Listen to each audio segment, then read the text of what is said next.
What's up, everyone? Welcome in to the stream. It's your boy Squalrush, and welcome into the Great Nimbus Debates, the Dragon Ball Z podcast. Oh, we got a bot in here. Let me delete that message real quick and ban him. Yeah, I know it's been a while. Last Sunday, I had to cancel. I just couldn't go to sleep in time. I was gonna be dead tired. I'm a little dead tired right now, but I really want to get this Dragon Ball Z podcast going. What's up, Charm City? Welcome in, welcome in. Yeah, so freaking I have a decent topic today. It was inspired by Charm City, I'm not gonna lie. And let's get into it.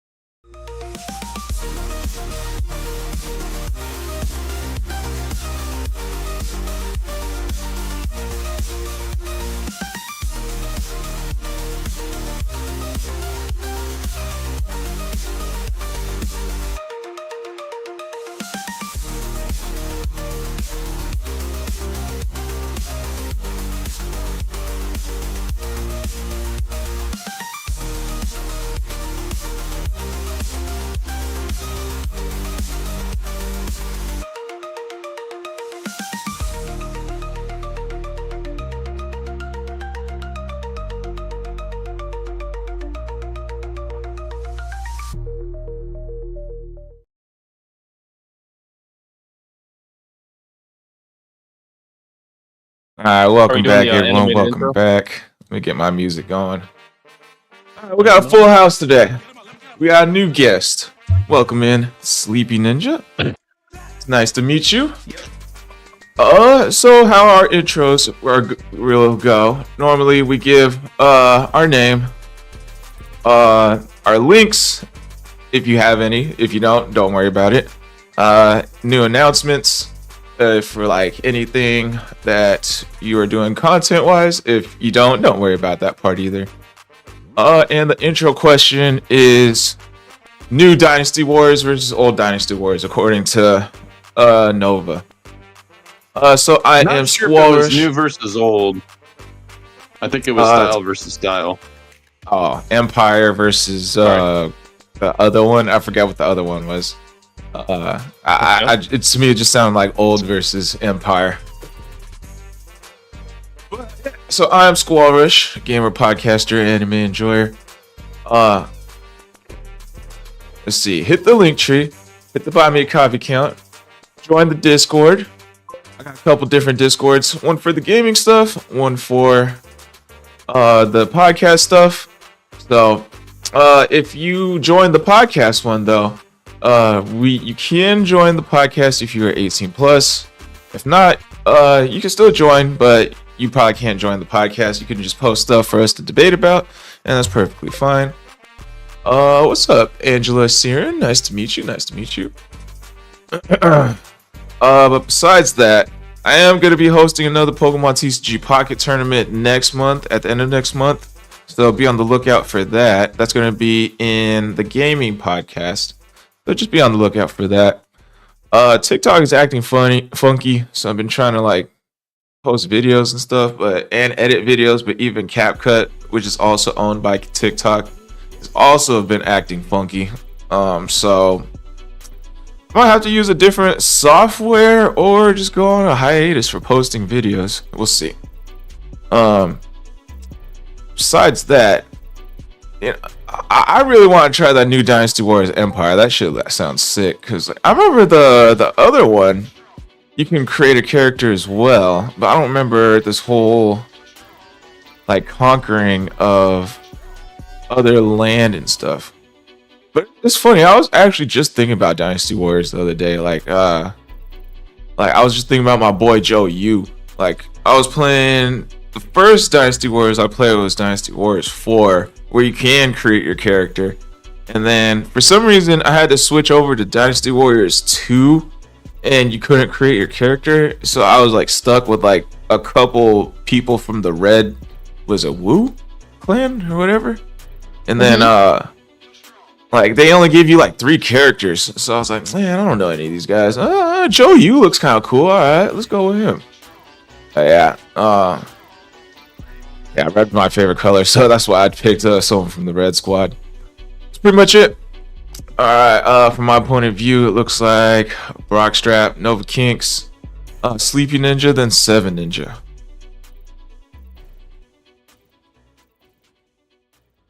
Oh, you said me? I'm sorry. Brockstrap55 on YouTube, Rumble, Twitch, all of it. I'm only on everything once a week on Wednesdays for our Soul Link Challenge Squall Rush and I are doing. We are on Pokemon Sun and Moon right now, getting through it. So come check that out. Every other day of the week. Well, I'm not going to say I stream all the time, but any other day you'll catch me only on Rumble. So make sure to come over to Rumble, make an account, and hang out. Have a good time.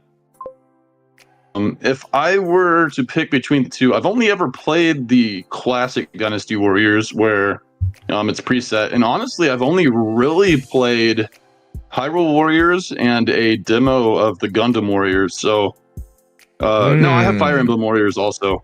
I have all the spin-offs, but not the actual game. But I do like the kind of conquest feel of going out, taking on just hordes of enemies and capturing keeps. So I think classic is kind of the way to go for me. Join his Discord too. Yeah, I got a Discord. Brockstrap55 if you can find it. Nova Kinks. Oh, it's me. Okay. So, hi, I'm Nova Kinks. If you want to follow me on any of my socials, you can find me on TikTok at Shadow Nyx Cosplay, where I try to upload content. I will be uploading some new vampire stuff soon. And obviously for me, it's I prefer Empires over the original because I love creating my own character. I love putting myself into the fantasy of it all. And in there, not only do you get to, conquer the world yourself or follow one of the rulers of your choosing, but I also like the concept of you can either be good, bad, bandit, thief, just something, and also the fact that you do get the choice to marry and have at least one child. But in the one I'm playing now, it's completely at random. You either get a son or a daughter, and it's kind of amazing to see what the game generates for you. Sounds pretty badass, I'm not gonna lie.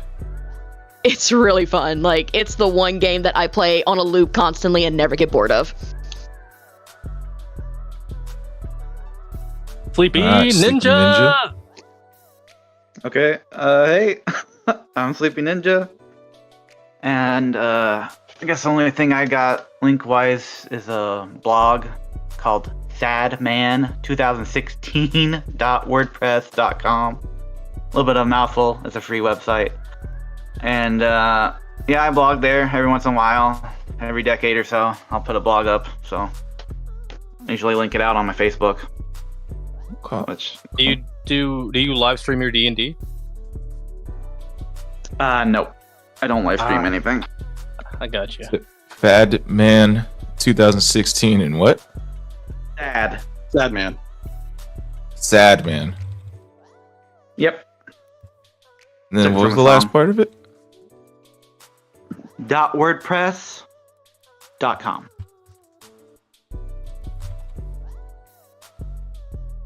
I think I found it. Alright, I'm gonna put it up in the chat for you guys to check out. Send them some traffic. The good kind. All right. I am the 7Ninja7. You can find me at Game Jolt Melee and Rumble. It should lead you right back to my Rumble channel. Join my Discord. Drop by my coffee account, KO-FI. And outside of that, we are doing Fearin', Journey's End. I think that's the other part of it. Fearin' Journey's End. Next week, unless something happens, I know there's like a winter storm going on, but unless something happens, we should be doing Fearin' Journey's End next week. Same time, Sunday, 7:30 EST, no 7 EST for me. And outside of that, I like the idea of being an emperor. That sounds pretty cool. Yes, there's a lot of stuff under you, but like the idea of making history go a way that I desire feels pretty interesting. So I think I like that idea. course, I'll try to be a good one, but not everything. You probably won't get everything. You probably won't know everything, and you probably won't be told everything. Right. People will be scared of you. So, Yeah. I'll do the best I can. Yeah, it's just based off of the decisions you make that kind of put you either very good, very evil, or kind of in between. Yeah, make sure you guys join 7 Ninja's Discord server.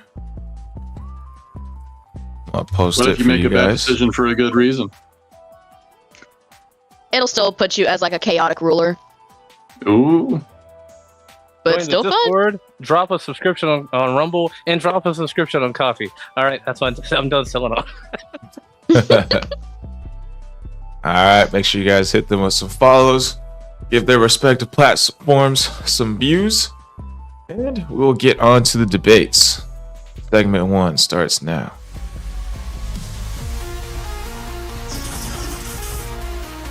Segment 1 intro.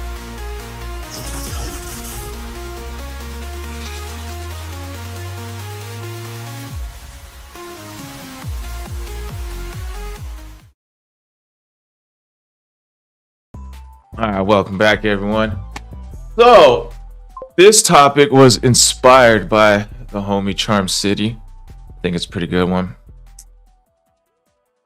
He sent me a video and it made me thinking. It got me thinking. I'm not gonna spoil what the video entailed, but it inspired this topic. The side characters actually did get their flowers throughout the show. Prove me wrong. Let's see. Since we started with Brock and ended with 7 Ninja, 7 Ninja, you start first. I mean, if we're Why or talking why about not Dragon do you Ball- think the side characters did not get enough screen time? If we're talking about Dragon Ball Z, I mean, yeah, 100%, because like they were still a part of the story. They still mattered for the most part. I mean, they weren't Vegeta, Gohan, or Goku, and even Piccolo at that state, but they were still helpful. They still were in the battles. Once we get the Super, it's really just Vegeta and Goku. So I'd say Dragon Ball 100%, but once we get the Super, it starts dying around that time. So, Oh, I mean, we start focusing on Whis, we start focusing on Eris. You see Goku and Vegeta training all the time. I mean, a couple of tournaments happen and they bring Krillin and Piccolo and the others, sure. But you could almost argue they're just people talking about how good Goku and Vegeta are. I feel like that happens quite a lot. I mean, it's a shonen trope especially, but in Super, they're so far away from them that they don't matter. It's kind of the same with like Goten and Trunks. Like, why are they still kids? You know what I mean? Like, we don't see any real growth and even in height till like the manga. So I'd say 100%. That's one of the main reasons alone. I know that during the Moro arc, we start seeing some of them come up, and I'm happy about that. But you know, we're talking about a vast amount of Super is literally just Goku and Vegeta show, and sometimes Gohan. okay. All right. Sleepy Ninja. Right, Sleepy? I mean, in Dragon Ball Z, Krillin was really important in dying to motivate other people.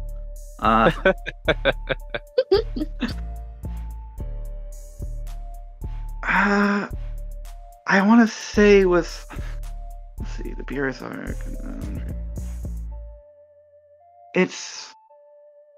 I think it's more fair, or say, to the side characters in Super, sorta.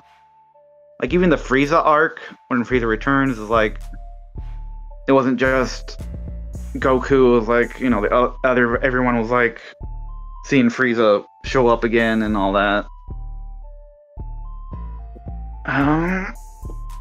And then the tournament, they kind of balanced it in the two tournaments in Super, where they like kind of gave other people their since they were able to do a tournament mode. They were able to give like everyone kind of a shot and stuff. Like, hey, they're gonna fight now, and this is how far they came along. Z was, oh, I get it now. Dragon Ball Z was pretty much the route of let's have the side characters suffer and struggle until Goku shows up.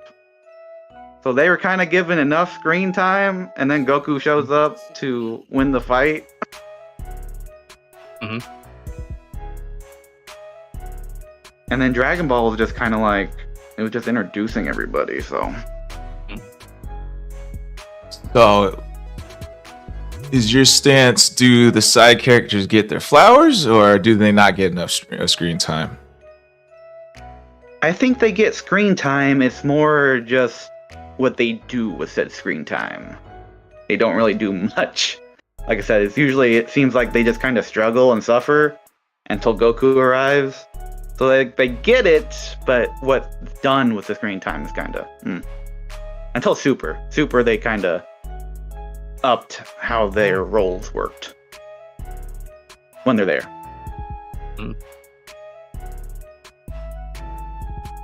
All right, Nova. Okay, I gotta agree with Sleepy Ninja on that, because I feel like, yeah, they get enough, the side characters get enough screen time, but they just kind of, they go about their own thing until, again, disaster happens, and they're kind of called upon, quote unquote, to come and try to help and defend Earth and everything, but it's still not enough, and they still have to wait for Goku all the damn time. It's like, no matter what they do, even if they decide to train a bit or want to kind of quit and just live a normal life, they have to drop everything and go basically support Goku and just cheer him on like they're little cheerleaders that they kind of are. Now prove me wrong that they're not just cheerleaders on the side. Sure, job, Brock. All right. Good job. Well, what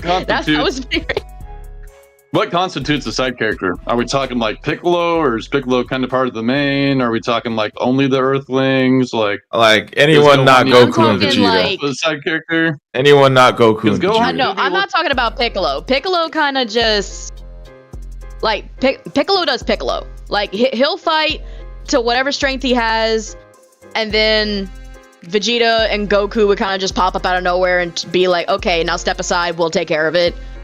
I'm talking like Krillin just kind of being there. Yamcha's just there for whatever reason. Who's at Yamcha? this point?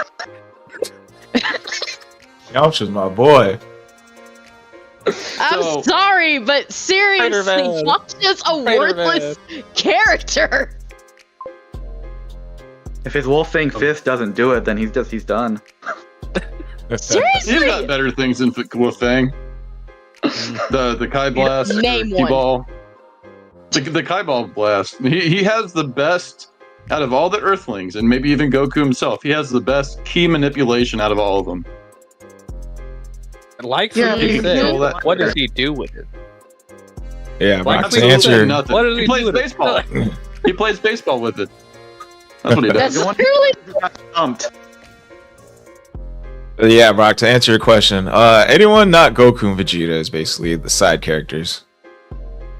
I mean, you can even count Vegeta as a side character in the Namek saga. There are he's there more than Goku is, really. So I would say yes, but not all, right?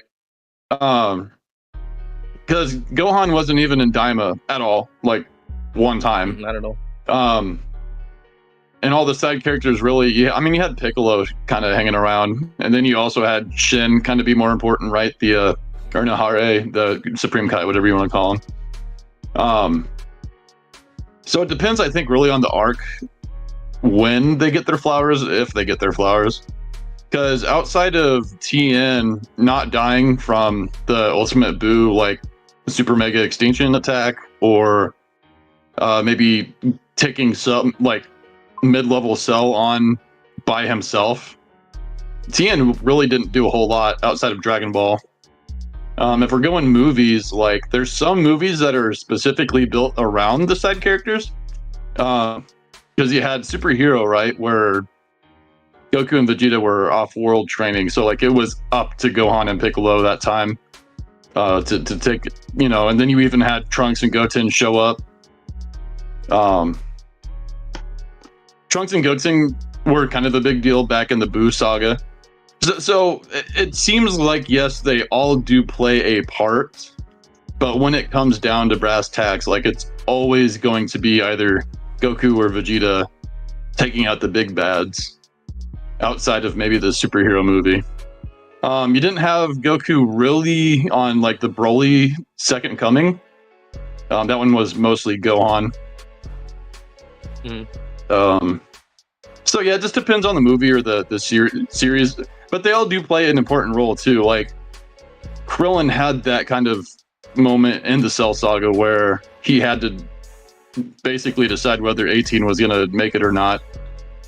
And he had to get all the Dragon Balls right. Like they collected all the Dragon Balls on Namek, so it's not like what they did or didn't do didn't matter, because at the end of the day, what they did while they were there not fighting basically led to like the outcome that happened. So yeah, I would say that in certain rights they all got their flowers, even if the big bads always get taken out by the main two.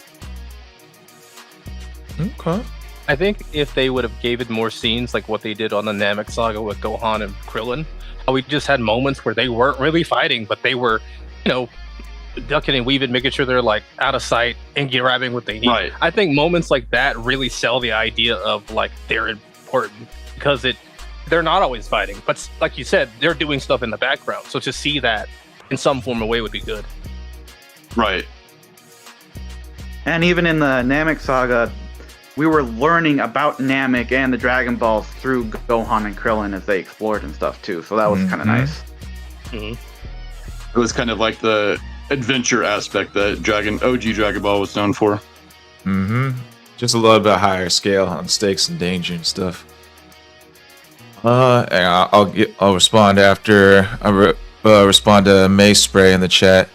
See, May Spray says, give me 1 feat, Yamcha, Poor, Roshi, and Oolong having Z. I can't really give anything on Poor, Roshi, and Oolong. Yamcha, I will give one. In Z, there was a couple feats in Z. In the Cyberman fight, I'm arguing he actually won that fight. It's just he was naive and turned his back on a downed enemy and didn't know that it would just like explode on him. Pause. But like before that, like when he was fighting the Cybermen, Piccolo was training Gohan, and Gohan actually couldn't see Yamcha and the Cybermen fight. They were fighting way too fast for like the normal human eye to see. So that's like a feat that I will give Yamcha, that he's actually faster than like the human eye at that point in time. And then in the Cell Saga, not Cell Saga, the Android Saga, when Dr. Gero and Android 19 appear, I don't know if this was shown in the anime, but in the manga, when they first lock on to someone's power level, they first look one direction, is like, oh, Goku's over there. And then when they go over there, it's Yamcha. So really, at this point, like Yamcha's power is so high that they actually mistake this fool for Goku. So I mean, he ended up just getting like speared by Dr. Gero, so that kind of sucked. But like him being mistaken for Goku is actually a testament to how strong he actually is in this point. So I'll give him a feat for that. Did they mistake him for Goku, or would they have mistaken him just for having a higher power level than everybody else around him? They can't sense like ki and like the Ki's like personality and feel and stuff like that. They just sense power, or they just like see a power reading like a scouter or some shit. Specifically for Goku, they just assumed it was Goku for having. Yeah, they assumed it was Goku. Okay. My argument is that it was the wrong 2 androids. Yeah, I mean it's definitely wrong. Let's see. What else do you say? That I was don't a feel. More DBZ help abridged Roshi. reference, by the way. Pretty sure. Huh? That was a DBZ abridged reference, but you haven't seen Oh, yeah. I didn't watch that. On a bridge, they make a point to point out, like, you said there was 2 androids. How many are there? it. Right. Do I hear 7? Yeah. So. Here 5.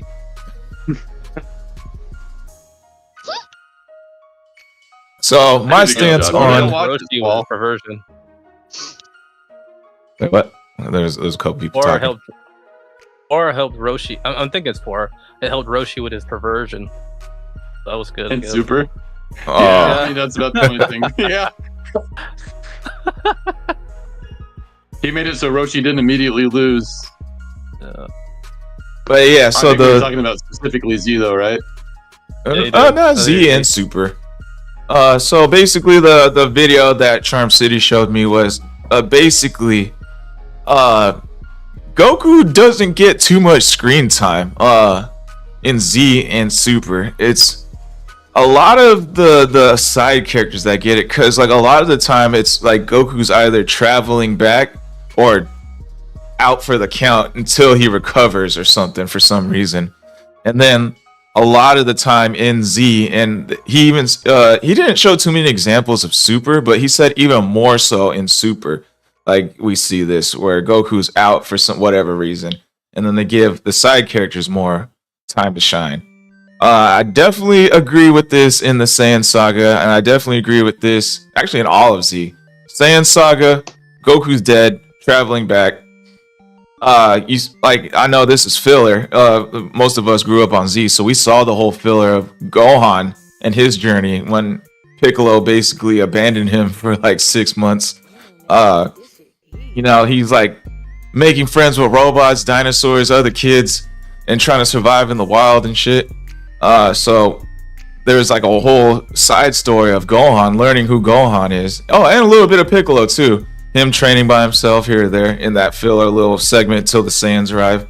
Then when the Saiyans arrive, it's just like Yamcha dies, Tien dies, Chaozu dies, the Piccolo dies, Krillin puts up a good fight, lands a little slice on Nappa's cheek. That's pretty much it. And then like, but it's like a whole like thing of non-Goku action. So like a lot of the side characters got their flowers there. I mean, they all died. Most of them died. They didn't really produce any results, but they were given a lot of screen time and a lot of time to shine there. And then in the Namek Saga, this is even more so because Goku's pretty much only there to fight Ginyu, and then like defeat Raccoon for like 2 seconds. He had an episode where he fought Berter and Jace, and then like a couple episodes where he fought Ginyu. Then he's gone again. He's pretty much gone until like we see Krillin, Gohan, Vegeta. Now Piccolo's back in the mix, fighting Frieza for like at least half the damn season, and then and Goku comes back. So they got their flowers again, more time to shine. You know, we still got to see Krillin get pierced by second form Frieza. Then he comes back and like throws some Destructo discs, slice off the tip of Frieza's tail. So we see him get some time to shine. We see Gohan get some time to shine. He gets mad that Krillin gets pierced, and then he basically puts Frieza, second form Frieza in the dirt. So he got some good time to shine there. Then Vegeta kind of just gets mollywopped all over the place left and right, except for against first form Frieza. He put up a good fight there. But a lot of Namek Saga was like a lot of Vegeta showing him like his smarts and like how he operates, basically non-Goku stuff. Tactician. Yeah, tactician side of him. So it's like a lot of non-Goku stuff in the Namek Saga.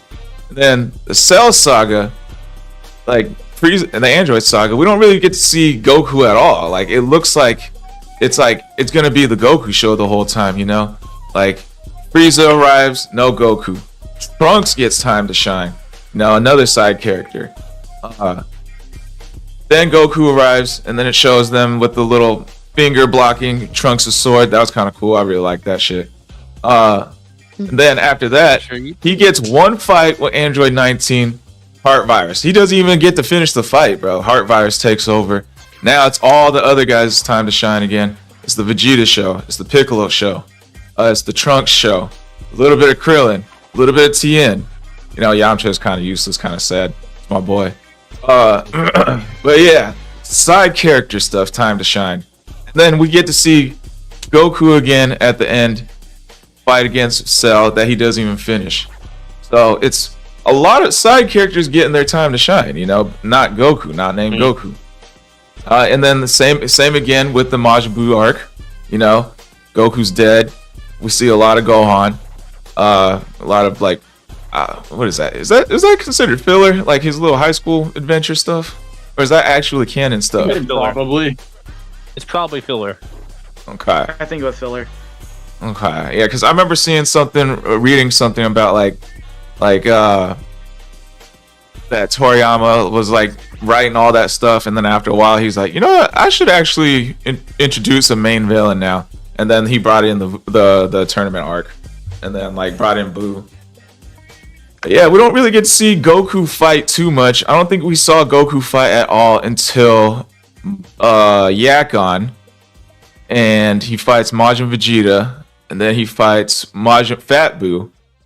But then there's like a whole arc of Gotenks. It's pretty much like Gotenks and Gohan show most of the Boo arc. And then we get to see him fight one more time at the end with Vegito and then Kid Buu.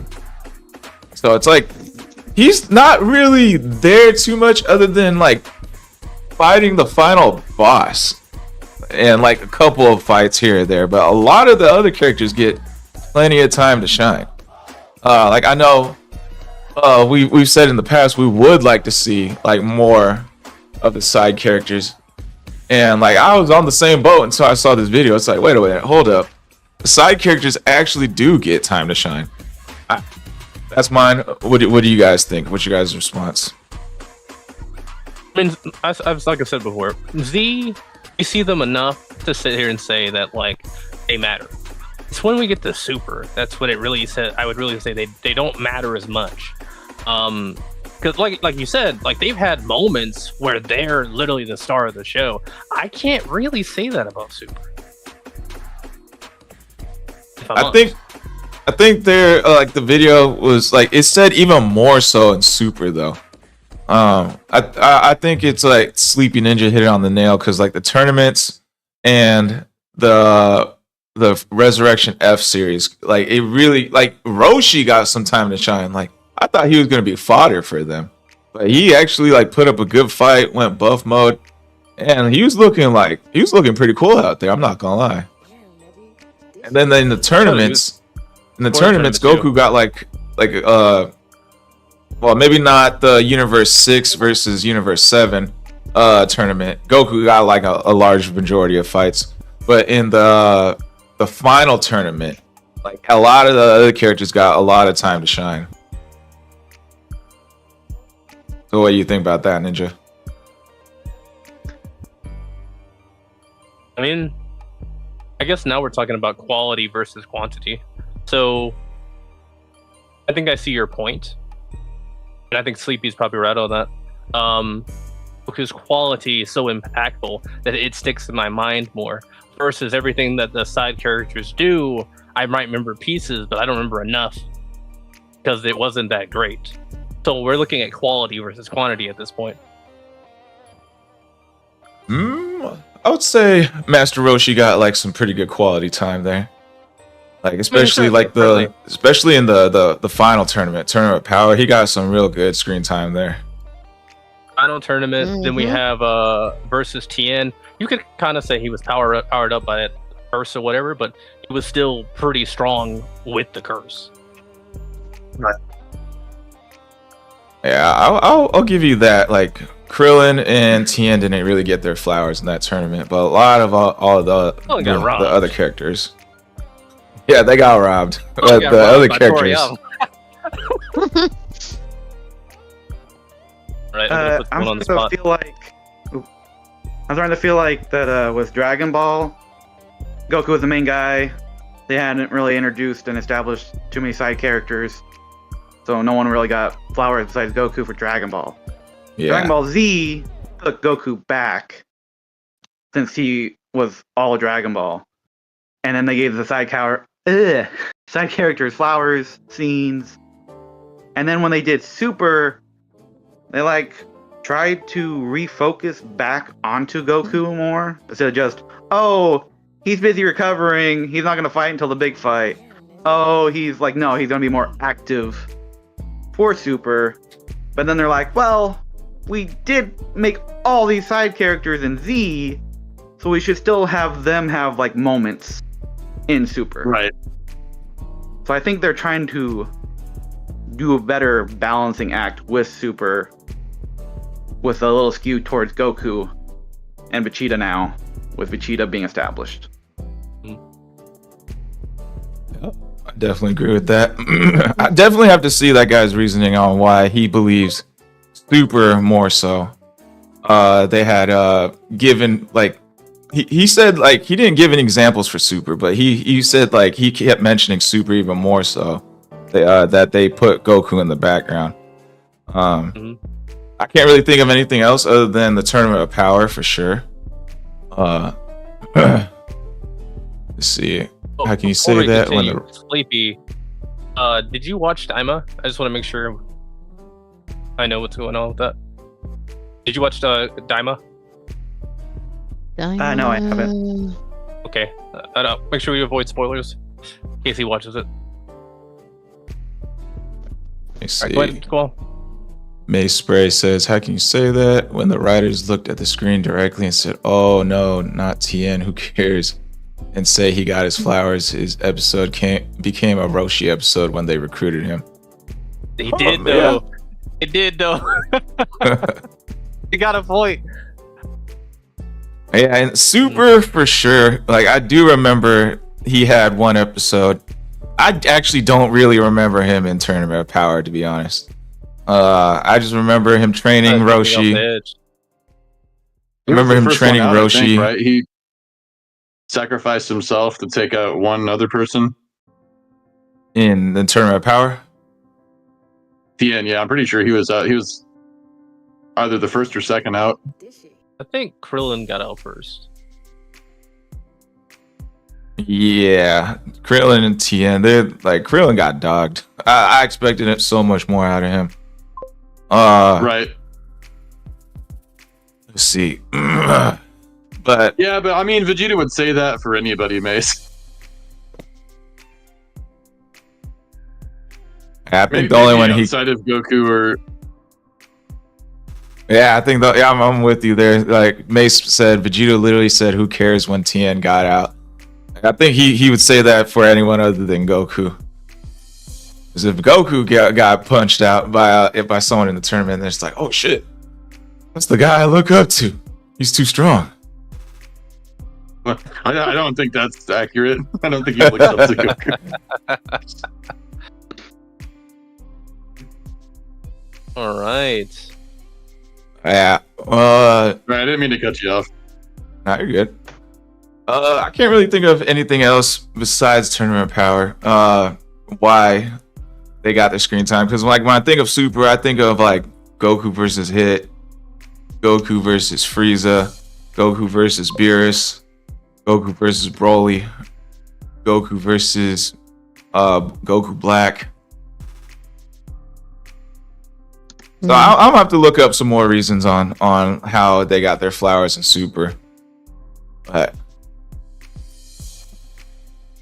Nova, do you have a response to anything? What was your stance actually? Do you think that they got their flowers or not in Z and Super? I was on the side that they didn't, that they were just kind of just being side characters and doing their own thing and just kind of being cheerleaders about it all. Okay. Did what I say kind of change your mind a little bit? How like it was like Goku's out of service for like a lot of Z, and so they got a lot of screen time.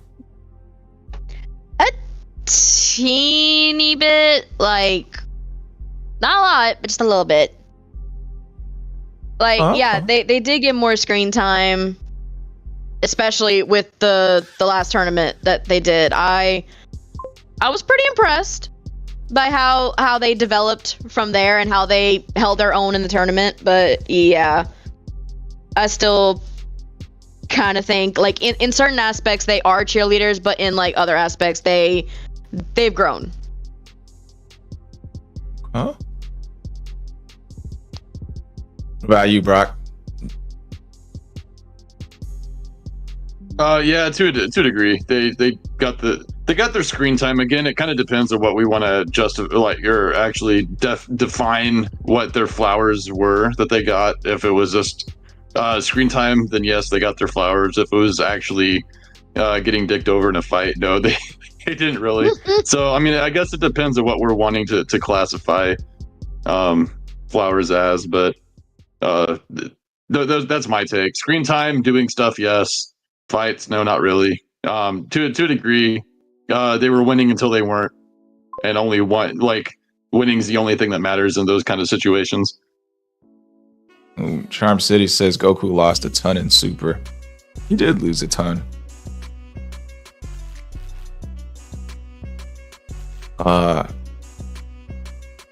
Yeah, damn.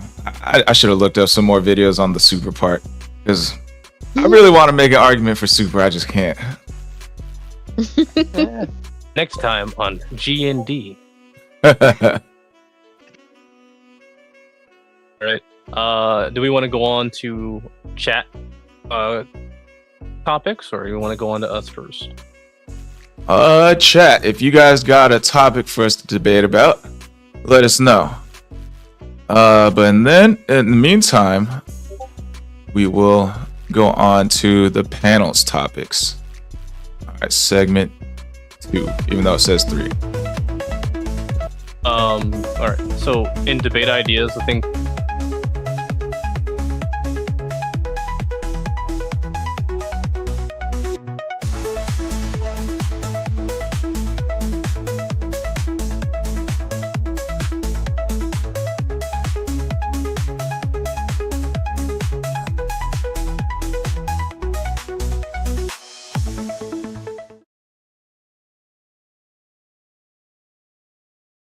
think about one. we do have a debate ideas channel. If you want to check that out, look for something in there. Otherwise, no, don't worry about it. All right. Let's see. So Coke is not here right now, but he had a really good topic. There was like a news article that was out a long time ago. I think it was like when it was still Z, in like when we were kids. Basically the news article was that kids are glued to Dragon Ball Z because it's such a violent cartoon show. And it was basically trying to make a case that we were going to grow up angry and violent because of Dragon Ball Z. So what's your guys' thoughts on that? Brock, you went last time, so you can go first this time. What's your thoughts on Dragon Ball Z being a violent show? Like, did it have a negative impact on us as we got older? I think we are an angry and violent generation, but I think historically, if you look, there's many other angry and violent generations as well, and I cannot attribute all of our anger and violence to Dragon Ball Z specifically. I think people just nature versus nurture, situations you're in.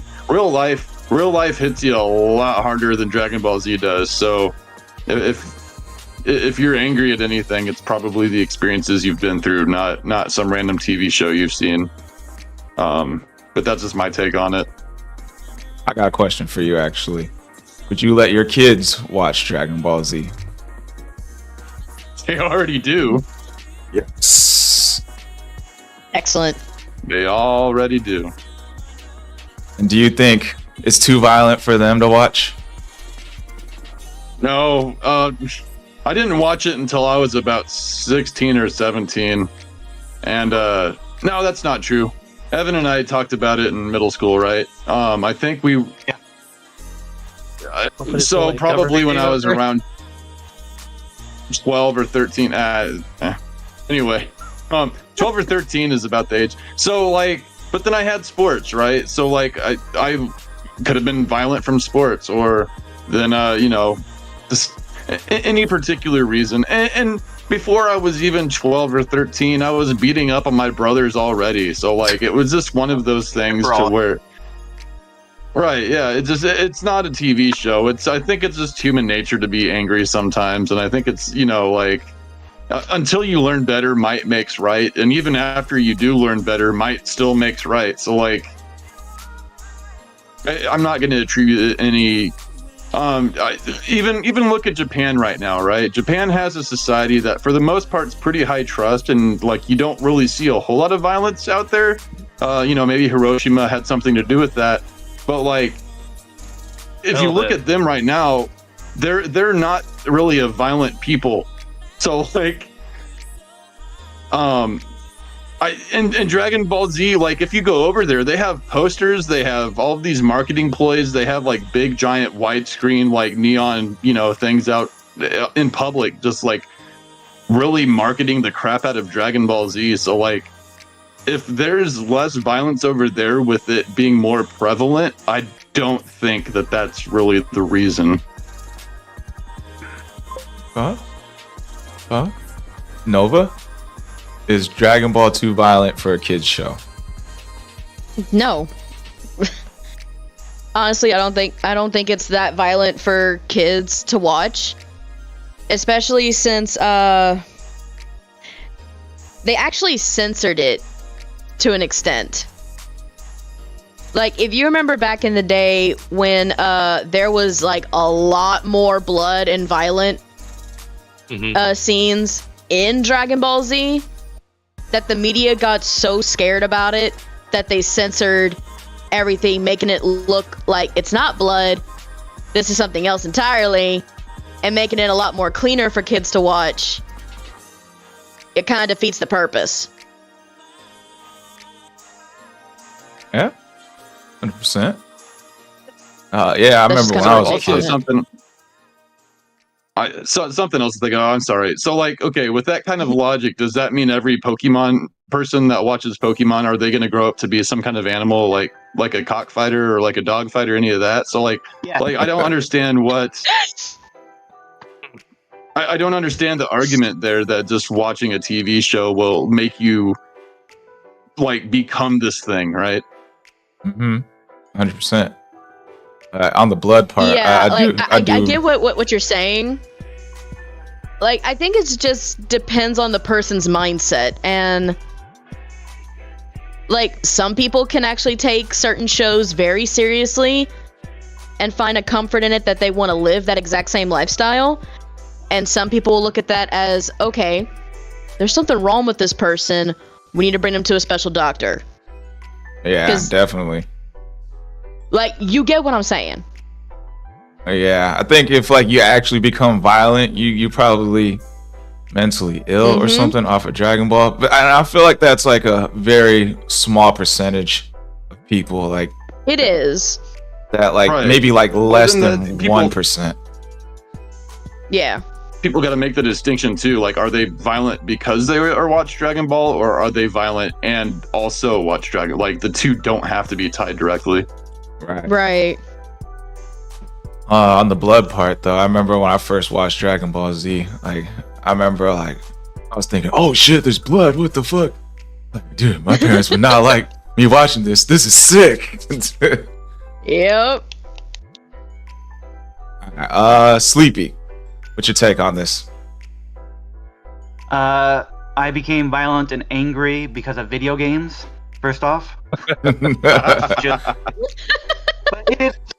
it is like that video game argument, and then this has been done with just movies. It was even done. I've heard it was even done with books. And then I don't know, cause like yeah, it's about the fighting, cause it's shonen, but like just starting off with Dragon Ball is just like it's really silly, it's adventurous. They're just going out and doing weird stuff. There's all kinds of, you know, supernatural like things going on. It's just goofy. And then of course you get the fights like every other episode, because in between you gotta wait for the talking and the powering up, and then more talking and powering up, and then you get like a punch or kick, and then you gotta wait again. So, you know, the fighting's pretty spread out. But yeah, it's kind of a argument that's been used for so many things, and it's for those people that just are like kind of up top or whatever in government and stuff that just don't like this stuff or don't understand this stuff, because it's been used on video games, movies.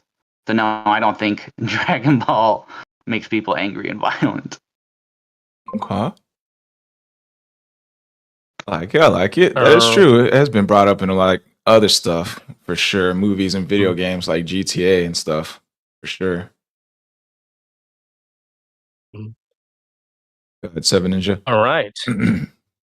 So my opinion on this is that like a lot of what that was, if there were any form of violence, came from a time where we especially men around that time, weren't really talking about their feelings. Any issues they were having growing up, bullying, all these things. If something was to happen, it's because that was happening back then. The chances of someone, besides an extreme case, going around shooting people, trying to fight people, all that. I mean, you might try to get swole because Goku did, but outside of that, to just want to go around hurting people, that wasn't something that would just happen because of Dragon Ball. Because again, I mean, we had Westerns back then. We still have Westerns now. You think because of Westerns, people would be trying to shoot people all the time, but that doesn't happen. So we can go off of the idea. I don't know about that one. Hey, hold on. We're not talking about that right now. What I would say is that a lot of that era is more a fear of people who aren't talking about things. They're not trying to understand themselves, and that's really the greater problem. But I think things are getting better.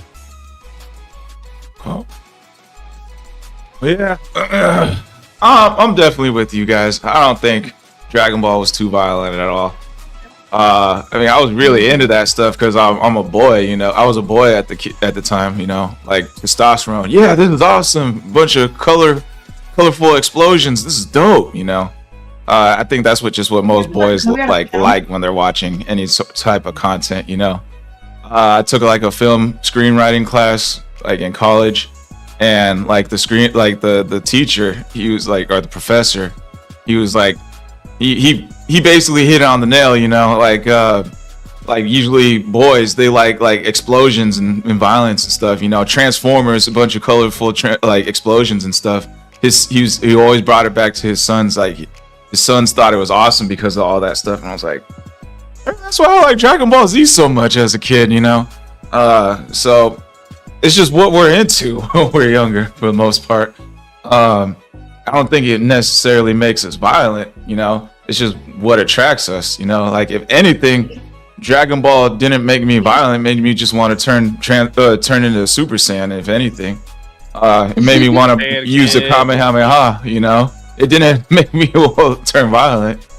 I think Brock also hit it on the nail. Like I was already violent, if anything, because like I was always hitting my siblings, and then like I didn't know how to play fight, but I didn't hit anybody like unless like in school when like they were like, let's fight or something, but they were talking about play fight, so I was actually hitting kids. Like I didn't understand it. I thought they were just like weak, you know, like they would not actually hit me, so I didn't feel anything. I didn't understand that they were just pulling their punches when I was like 5 years old. So I'm like, man, these guys are weak. Damn, and start hitting back. So that was just a me thing. But I was a bully. A bully. I kind of was a little bit, but this was prior to Dragon Ball Z. I started watching Dragon Ball Z when I was like 6 or 7. 6, 7. Yeah. Oh my god. But yeah, that was prior to Dragon Ball. So, like, and then like I learned like from teachers and like parents like don't hit, blah blah blah. So by the time like Dragon Ball came around, like either the damage was already done or corrected, you know. So it didn't revert me back into like being a bully or anything, you know, or hitting people or becoming violent as I got older. You know, it was cool. I just thoroughly enjoyed the show. It made me want to become strong like Goku, if anything, you know. I hit the gym. I don't want to hit people, random people. That's all I know. Right. But yeah, I thought that was a pretty good topic. Anything else anyone else would like to add before we move on to someone else's topic? No. Nah, I'm good. All right. Are you good? Let me read the chats real quick. I know May Spray had a few things he wanted to say. May Spray says it's violent, but it's not unnecessarily violence either. Goku purposely spared his enemies as many times as he could because he valued life. Gohan hated violence, in fact. That's a very good point. People chose violence if your excuse is television. If your excuse is television makes you violent, you have more issues beyond a children's television show. If a violent person is going to do something bad, I don't think the media they consume would have an effect on their personal choice to be violent. If a show was so violent, why did Goku try to talk to Super Broly about peace and harmony? Why did he try to stop Vegeta from killing him? Very good points. Then Charm City said, same things could be said about anything that came out in the 80s or 90s. Yeah. Because I remember, like, in the 90s, like, prior to Dragon Ball, there were violence in other shows, like, but it was like cartoon violence, you know. You'd see like the cloud and then like some fists come out here or there and just a bunch of stars showing like censoring that they were fighting and stuff like that. And then like when it came to Dragon Ball, I was like, oh, they're actually showing this stuff. Let's see. Wasn't that all the Adam West Batman really was just like words popping up saying pow and bam, and like I don't even know if he actually fought. Yeah, I'm thinking like Johnny Bravo type stuff, or Courage the Cowardly Dog. Yeah. And Charm City also brings up Power Rangers, Ninja Turtles, Mortal Kombat, G.I. Joe, Batman. Yep, 100%. Fodub says, "Yo, has Spider-Man 90s and never throw a punch." That never happened. Really? The whole show never punched nobody. Holy shit! It was always webs and boxes. Fodub says, "Yo, how's everyone's night going? Pretty good. How's it going, Fodub? Mochi, what's up? Chili, what's up?" Chili says DBZ wasn't violent enough.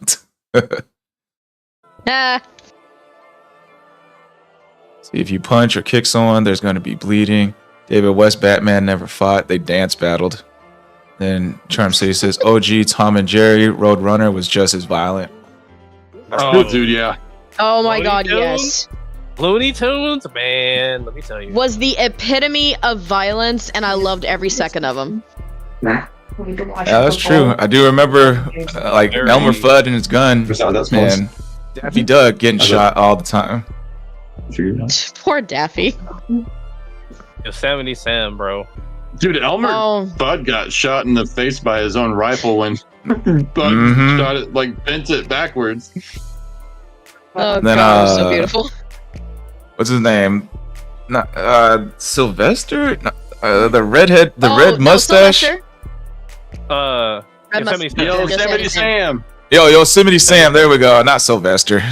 Yosemite Sam. He had his guns. Wait, red mustache. That's Yosemite Sam. Yeah, I forgot. My bad. Been a while. You forgot the rootinest, tootinest Bootinus, there's some other Bootinus in there. The most like temper that, yeah. tantrum old man. Like got mad at like the smallest thing. Mace- That's where I got my anger and violence from. I was just Sammy Sam. Yeah, I'm 100% with you guys. Violence was everywhere on TV shows. Dragon Ball was like the up and coming like, hot one. That I guess. Huh? Oh man, Ren and Stimpy was on air for kids. I just Oh remember- yeah, Oh no. that show actually gave me Forget about nightmares, Dragon bro. Ball. Forget about Dragon Ball. Oh no, Ren and Stimpy was not. That should not have been shown. To No. kids. That one actually traumatized me when I was a kid. Wait, Let's which see, one? I were thinking about all Ren the. and Stimpy. Sorry. Ren and Stimpy. Huh. Don't think I've Have you ever seen heard it? of that If one. there were any anime that I was slightly concerned about, it would be the one when I woke up at 2 a.m. and seeing Inuyasha fighting Sesshomaru at like their dad's skeleton at 2 a.m. I'm like, oh no! I What's mean, this? What's happening? yeah.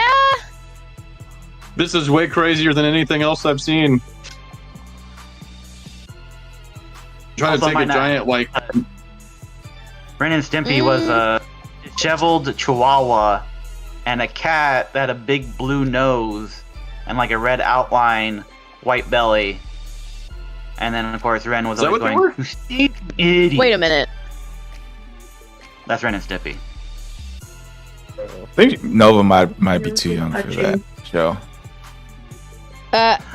Excuse me? Say the name of it. Ren and Stimpy? Ren and No, Stimpy. I knew Ren and Stimpy. Stimpy. Was very, This isn't good. very not for kids to watch. Yeah, I think they Very not for kids to watch. Did we They made listen us- though? No, we still watched it. It was on Nickelodeon. It was on Nickelodeon. You watched everything It was on on Nickelodeon as a Nickelodeon. kid. Like, what are you doing? No, what's sad is having to explain to my little sister why was Ren sawing Stimpy, and I'm like, Uh-huh. I saw that today. I saw that today. Well, you see, I don't know. That's all I can say was I don't know. God, that show. Mace Spray says if you rewatch the Cell fight, Gohan doesn't fight back at all until the Super Saiyan 2 transformation. He begged to not have the fight with Cell. Oh, that's a good point. And then he also asked, Yes. "But what y'all know about Angry Beavers?" I remember that was I remember the theme Oh song to my Angry God. Beavers. Oh, I haven't seen that in a Yes. minute. I haven't seen that. that was my favorite. Yeah, that was a good show. I like that show one. too. Oh yes, Cat Dog. Whoever said it, yes. Cat Angry Dog. Beavers was my favorite. Oh God, what was that other one? Okay, it involved a gray cat. It was like very inappropriate, but I can't remember the Garfield. name. No, Is Garfield. this the one with? Is there a raven woman in there? yes, Man, I know what you're talking about because that's like, you know what I'm talking about. It was It's so. not- It was something. it might as well cat. be. It might as well be. Something- It might as well be poor. It might as well be. Literally, it was. Like, It was nuts. That's gonna drive me crazy. Hang on. if I can think of the name, I'll put it Cat on the Scratch? chat. No. Cat Scratch was like the funniest thing to ever come to Nickelodeon. I'm sorry. It was the funniest show. I was sad when they discontinued it. Invader Zim, what are you talking about? That was the funniest. Oh, that show was disturbing too. Victory for Zoom. I think we're getting off track from Dragon Ball here. Yeah, A little we are. bit. We're talking Oh, about one how thing I old we did are. want to add about Dragon Ball is like they actually censored it a lot, even though there was blood in like the early, even before Kai, they censored it. Like, I think the first time like Krillin goes down against second form Frieza, when he pierces Frieza, I think they skipped that whole part where like blood trickles down Frieza's horn and then goes down his cheek and then he licks the blood and then like he starts shaking him and stuff. Never seen that. Yeah, like I remember that. What? I do remember that. I don't Never like seen it. I don't remember seeing that until they re-showed it on Toonami, like late Toonami, like the what is it, relaunching of Toonami, like when they show it like What at is- night, like on What was Saturdays. they called that one? Was it Make it Dragon up Ball now. Uncut or something that they just said the word "damn" all the time? Oh yeah, they did that Yeah. for like a season, and then they I think they took it off. When But Toonami yeah, came back, they did do that DBZ like uncut or uncensored version where basically they actually cut out the filler stuff and Mhm. then they made it so they said damn, but then they also had more like blood show and stuff too. yeah. So they cut off a lot of stuff in the kids version when we were kids, the Dragon Ball Z stuff. Like like I remember like they even changed some stuff to make it seem less bad. Like the whole like Tien gets his arm punched off by Nappa. Just wait till it grows back, like when he gets his arm punched off, like they actually cut out a part where it shows his arm getting punched off. Like it just shows the part where he gets his arm punched, and then it cuts to like now his arm is off, and he's like, "Oh, just wait till it grows back." But like in like the actual version, it actually shows his arm getting sliced off by the punch and like blood and stuff gushing everywhere. So they did grow, like they did what's called censor some Uncut. stuff to make it more suitable for kids. But yeah, Mayspray, you can join the Discord. This one is for You guys know the. that you guys know that Boomerang had Naruto on it? Yes. It was like a thing for a while. I didn't know that. That one Yeah, is for the I did. podcast. God, I remember Boomerang like it was no tomorrow, dude. Dude, I miss the Flintstones. In the chat. Oh, that We're was getting- just. I'm gonna get sidetracked again. Brock, thank you for reminding I know me. we. I know I we. used to be the guy that got sidetracked. How am I the one bringing reason back? We're just staying true to Dragon Ball, getting sidetracked. Right? Alright. I guess we can move on to a different topic. Does anyone else have a topic? One was mentioned earlier, Dragon Ball, I think it was actually Mayspray. He said Janemba or Boo. I'm pretty sure we did that one very recently in a different episode. Well, if we do the chat's topic, I'm going to go hit a segment 2 button. So Right. we'll have to save that one for later. Have you ever talked about making any of the older DBZ movies canon?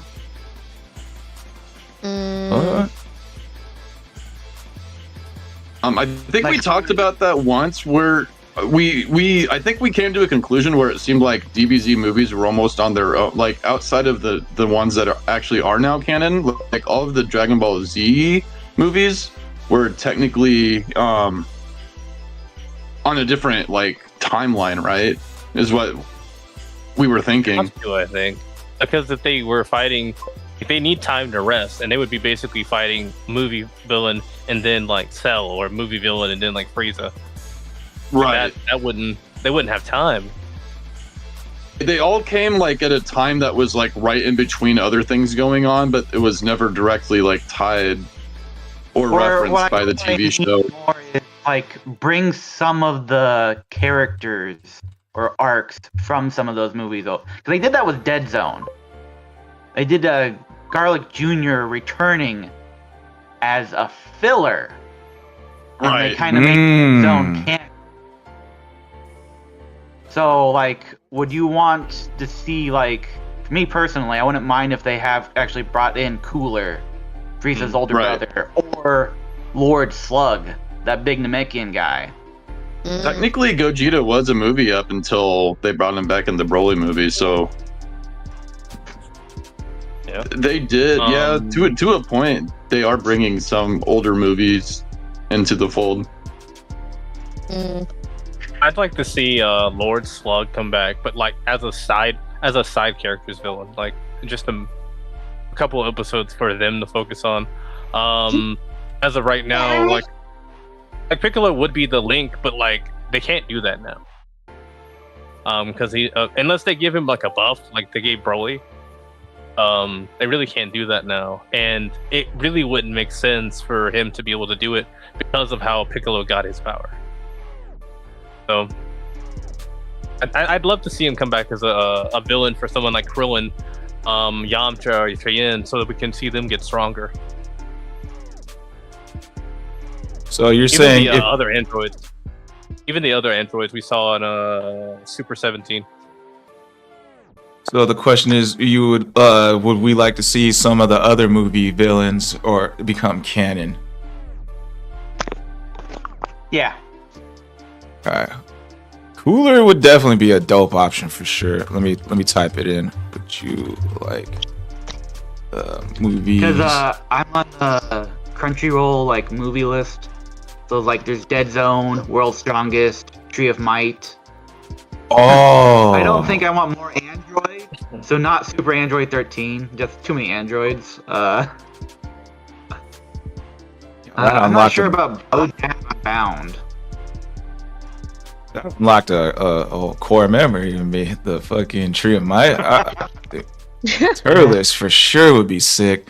The World's Strongest. That was one of my favorite movies. I think that was the first movie I seen from Dragon Ball.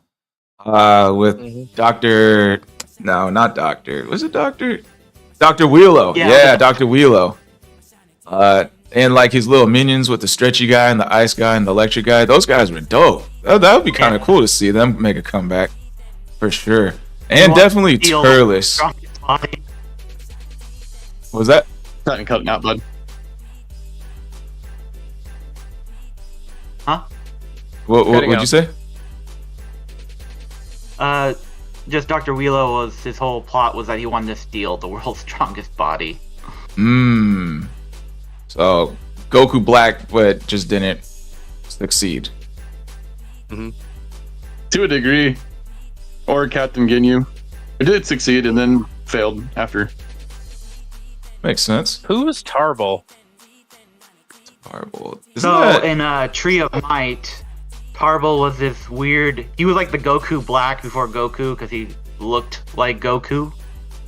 But it was him and like some other Saiyans, and they have this seed that they'd plant into planets, and then this big tree, like it'd grow humongous, and it would start sucking all the resources of the planet until the planet was dead. Wait. Then it would. That's Turles. It's probably the beer situation. It's probably the beer situation. Produce fruit that would give them names. Power. Wait, that's Turles though. Tarball is Tarball. Oh, there's too many names. It might be the beer. Tarball is Vegeta's brother from the Goku's back. Goku and Friends Are Back or something. Yeah. OVA. Oh, yeah. Like I said, there was too many names. Got mixed up. Right. Vegeta and Tarball together make vegetable. What the fuck? Vegeta Tarball? Vegetable? Yep. I didn't even notice that. Nova, what's your answer? Yes. Did you watch the movies? Like the non-canon movies? I didn't. Okay, so I didn't watch those. I watched the abridged versions.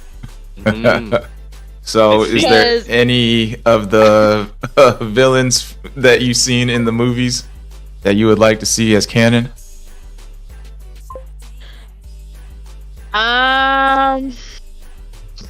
Probably the other androids that just kind of popped out of nowhere. Like it's the ones where like you know the one, which ones I'm talking about? The one with like the trucker hat, the one that 13, 14, and 15. The tall white guy with the long ponytail, and then the purple guy with the big green hat. Yep. I would love to have them come back as canon. Just because I only watched the abridged version. They were like the funniest androids besides, Right. 17 and 18. I'd kind of like That's to like- see Baby come back. Who? Baby. Baby GT. from GT. Yeah, I'd like to see Baby come back. Into Baby. They had like That's a not a baby race movie. kind of. no, I'm just bringing it up. I'd like to see Oh. Baby come into Super. They had some. What were they called? The truffles. I thought Or Truffles was the Tuffle. Turles Rift. I thought Tuffle was No, the that- Turles Rift. Oh my goodness. The Oh. Tuffle race. They actually had a few Tuffles come back in the Super Dragon Ball Heroes promotional anime. It's kind of cool. They had them fighting like I think Jiren and Hit and a few other Super people. Mm. Felt very I think- GT-esque. Mm. Yeah, I think my answer is definitely Turles from Tree of Might and the little minions from Dr. Wheelo. Those guys were cool. I really like that fight between them and Goku. All right, what's your answer, Brock? I like Frieza, but his brother is cooler.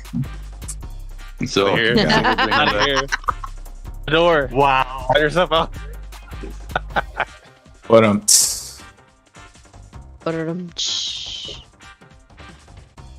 No, I wouldn't mind Right. cooler. It would be kind of neat because we already have enough. Frieza is just a good villain, and he's kind of like almost a recurring villain at this point. So like, it would be cool. And even if they had like a feud, right? Because like that was the whole thing. It seemed like Cooler was feuding or like didn't really care that Frieza got taken out because whatever spats they were having. So like, it'd be interesting to see Frieza become like an enemy of my enemy again, similar to the Tournament of Power, just to take his brother out. That'd be cool. Okay. all right, It might be Sleepy Mecha Cooler. It might be Mecha Cooler because I'm thinking about it like Androidification always has this weird amplifier. Like again, we know 17 was able to fight Goku in blue, right? And apparently he was good enough to push him. So Androidification or metalization might actually be what Cooler would have as a way to differentiate him from Frieza. How do we determine the strength of blue? Because I can't imagine that 17's at the power level of a god, literally. But like, I could imagine that Goku himself could set whatever power level he needed to be at during blue. If that makes don't- sense. I I guess I can't say that. I guess I can't I don't really think- give you an answer there. Right. I'm not sure that 17 could go toe to toe with Beerus, similar to how I think Goku in the blue state could. But I mean, that's a speculation because we really don't have any like information on that. Well, we know yeah, for certain he didn't go all in on Krillin, so we can assume he can hold it back. Right.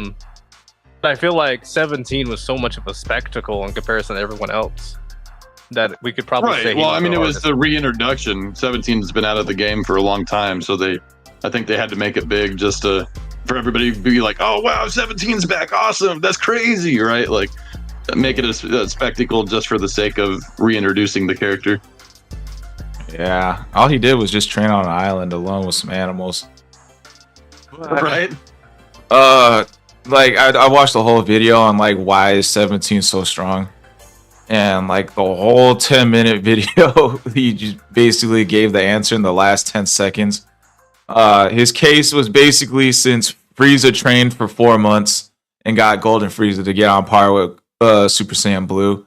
The whole however time Android 17 was on that island, he was like, that's years, and he's basically quote unquote trained that whole time. That's the reason why he's up there with Super Saiyan Blue.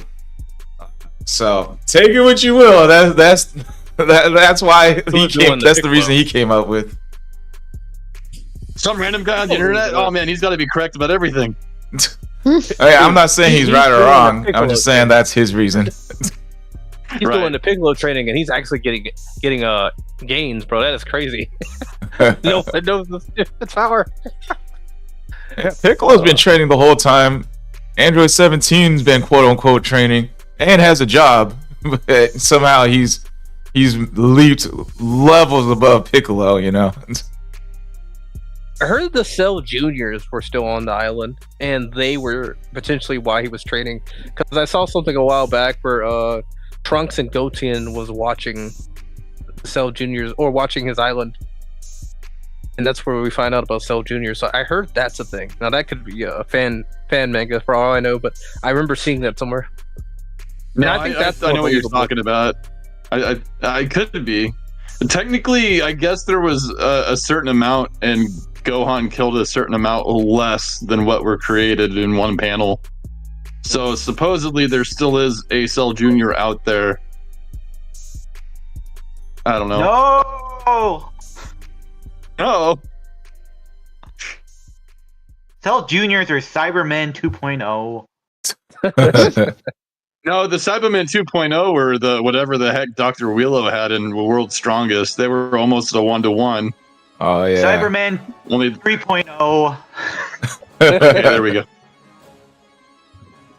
Yeah. I don't know if you gave your answer on what movie villains you wanted to see come canon. Sleepy.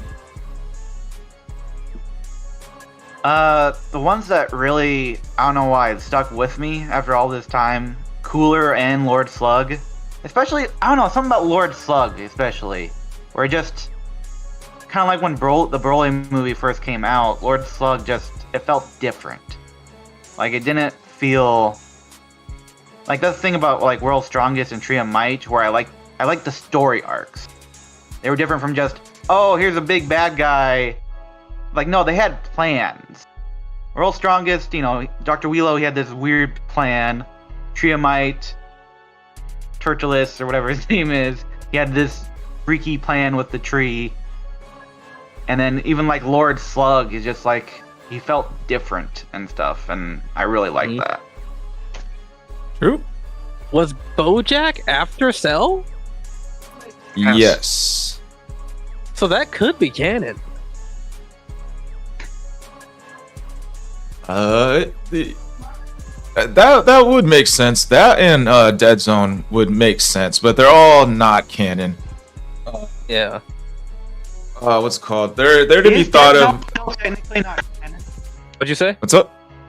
Is Dead Zone technically not canon? Yeah, they're not. That one's not canon. I think only the super movies are canon. So they retconned that filler though? Was it a filler that was just a continuation of a movie? Well, filler is No, it was like,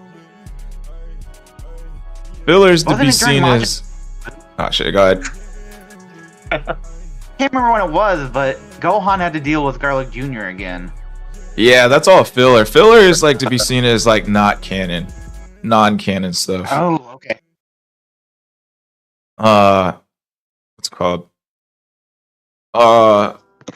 Like yeah. So there was a video of like, would any of these movies be seen as canon? And I forget why he considered the BoJack movie not canon. There's like some sort of thing that was off about it that made it not canon. But he did say BoJack and Dead Zone were like close to being like almost canon. But those are all like not canon, and like they're more to be seen as like an alternate universe. Like, you know, like what if Raditz didn't arrive? They Goku and Vegeta team up to fight Garlic Jr. You know, what if Vegeta and Nappa didn't arrive? The squad fights Turles and the Tree of Might instead, as a Saiyan arrives into Earth, and that's how Goku learns about his Saiyan heritage, probably. What if they never went to Namek? You know, Piccolo learns about his Namekian heritage through Lord Slug. You know, it would make sense as like an alternate path to the main timeline. You know. Ah. So Garlic Jr. Spice Boys, they're not real? And that Nah. Zarbon like spin-off? Spice God. Boys. Damn it. Cinnamon. What's your name? Hard. Oh, I like, you know, like mustard. I think one of them's named Paprika as well. Or maybe one of their attacks There's one is that named they after call Paprika. themselves Enema. Guys, we're oh god. We're forgetting the obvious one here. They need to make a canon Broly movie. That would be the best. I'm so glad they made him canon, bro. That's a sick character to make canon. Not gonna lie. I will slap you. I deserve it. Alright, I'm gonna read some of these chats. May Spray was asking if we play Squadra. Because he's in a large group and he plays it daily. He's not great, but he's good enough to get in with the top 100 players. And then May Spray says he'd like to see Janemba become canon. That's one we missed. He'd be like a god killer or something else. It was that little segment. That one could be because it was the little segment of when Goku went back and Vegeta died. So it would have been like right after Boo, before Goku got his life back from Supreme Kai. It would have been right in that time. So that one technically lines up with what happened in the show. I think that couldn't happen only because of Beerus. If Beerus wasn't a character, 100%. But to have Beerus be a character, that's his whole job, is getting rid of Janemba. So that wouldn't be a movie unless you're going to say, like, I don't think he's sleeping during this time. Especially if we're talking about Carrot going to Moral Arc. It would have to be, like, way after. And I know he's worried about Black Frieza. I know he is. So he's awake. Right now, he's awake. If they bring him in, it would literally have to be after everything's finished. Gotcha.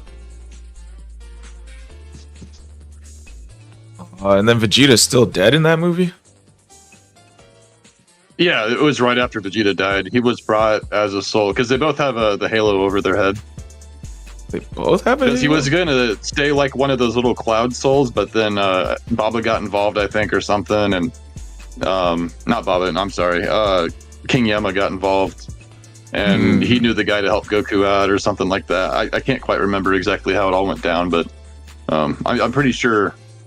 Because right after the fight was over, Vegeta faded back away into being one of those like little cloud guys. Okay. Because he technically was bad or not pure and didn't get to keep his body like Goku did.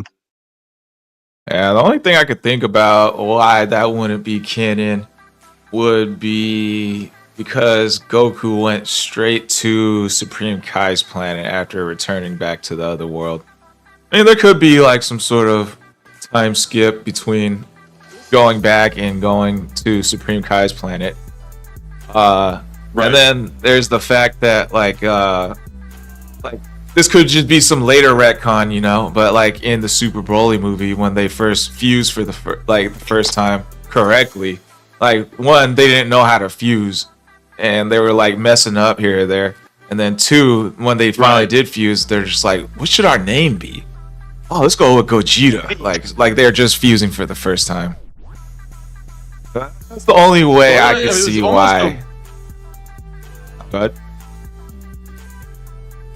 Rock, I'll let you go first. Oh, I was gonna say it was almost like a 1-to-1 like comparison to the Janemba movie where they messed up both times, being the skinny and then the large, and then finally getting it down. So I think with that movie they definitely did take a lot of inspiration from the Fusion Reborn. But yeah, I mean, acting like in the canonized version that it was the first time they did do it, would be I guess the thing to take out the Fusion Reborn movie as far as being canon. Guys, I have the answer to all our problems. This is how they can do it, and it would be canon easily. It has to be Universe 6 that fights them. fights. So we're talking about not Champa. We're talking about how am I forgetting those girls' name? Kefla? No, Kefla, Kale. Khalifa, and Kale, and hit, Champa's team, right? Because I could see Champa being lazy and letting all this happen. Otamo and Megetta. Mhm. Frost. All of them Why am I forgetting are the going to Megan have names? to deal. They have There we go. names? Yeah, keep going. I'll find them. Okay. So all of them, if they deal with it, again, Beerus is awake. He's a lot more attentive than he was before. But Champa is lazy enough that I could totally see him. But Vado's telling him, hey, you should go deal with this Janimba guy. She's like, I'll just let the Saiyans do it. Or I'll send Hit at it. And so we're going to see something like, we can even say this, Hit is on the level of a character, at least for Universe 6. He is on the level of a character that he's basically a Goku or a Vegeta. So Kale, Khalifa, and Kaba assisting that, even with Frost, because they're all going to care about something that dangerous. I could see them handling every single movie boss. It would be cool to see Goku and them fight them again, but A, make the most sense because we do not have really a great idea what their power is, and you could easily introduce these characters with a greater power. I'd watch it. I'm not opposed to it. And we can explore the universe more.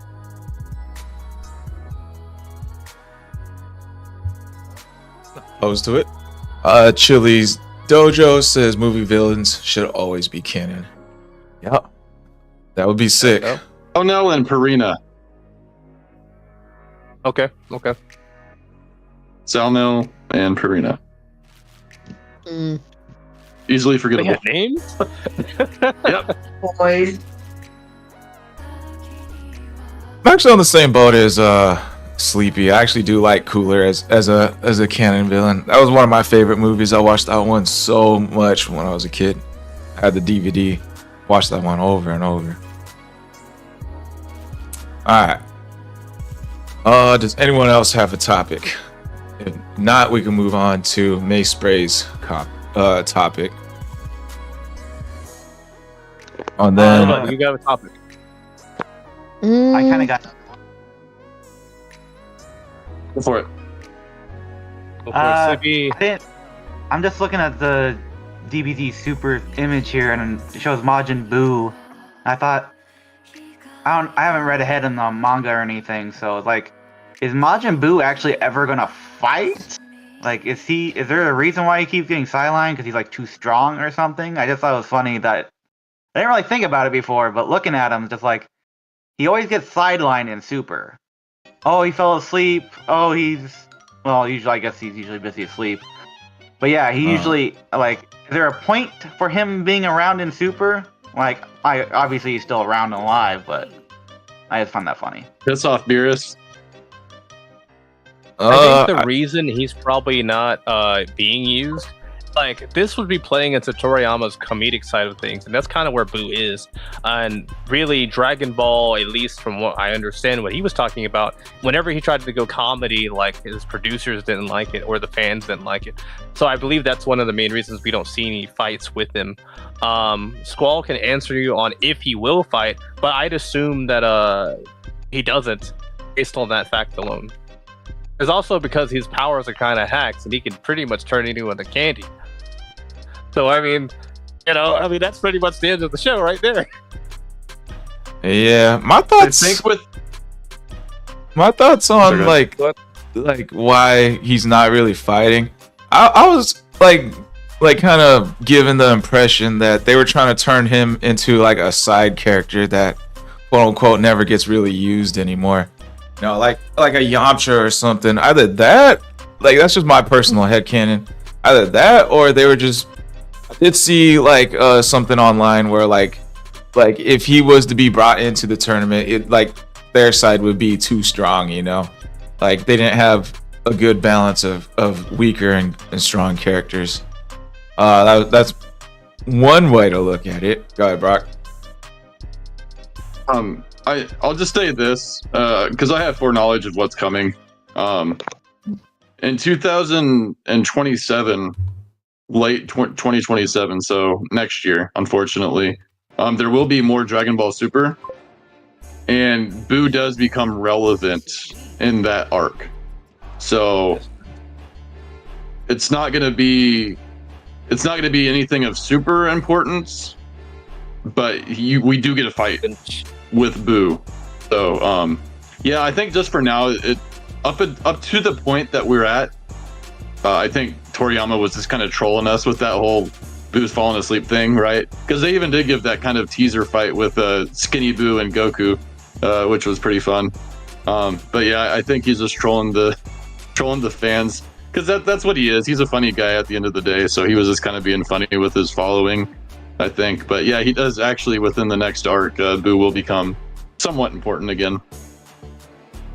Yeah, that's true. I just found it funny upon thinking about it that he was teased twice.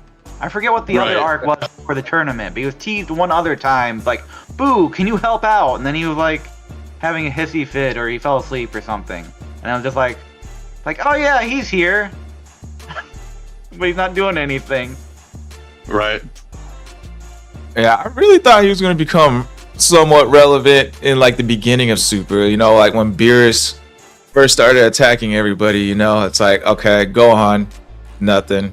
Piccolo, nothing. Vegeta just cowering over there. Gotenks gets spanked and then defuses. It's like, oh shit, what the fuck? He's stronger than Gotenks? Like that? And then like Boo gets like slapped off to the side like nothing. Damn, even Boo too? What the fuck? You know, I thought he was going to be somewhat strong in that fight, at least. Him and Gotenks. Right. He just mollywopped everybody. He didn't fight in the 7-6 Universal Tournament, and he didn't fight in the one at the end, the Tournament of Power. He did fight in that little promo tournament for all the Gods of Destruction, though. He fought the trio de Danger, the that's Wolf true. guys, Bergamo. Yeah, so we did get a little bit of Boo in Super. That's true. 100%. It wasn't really a tournament, but he had a bout at least.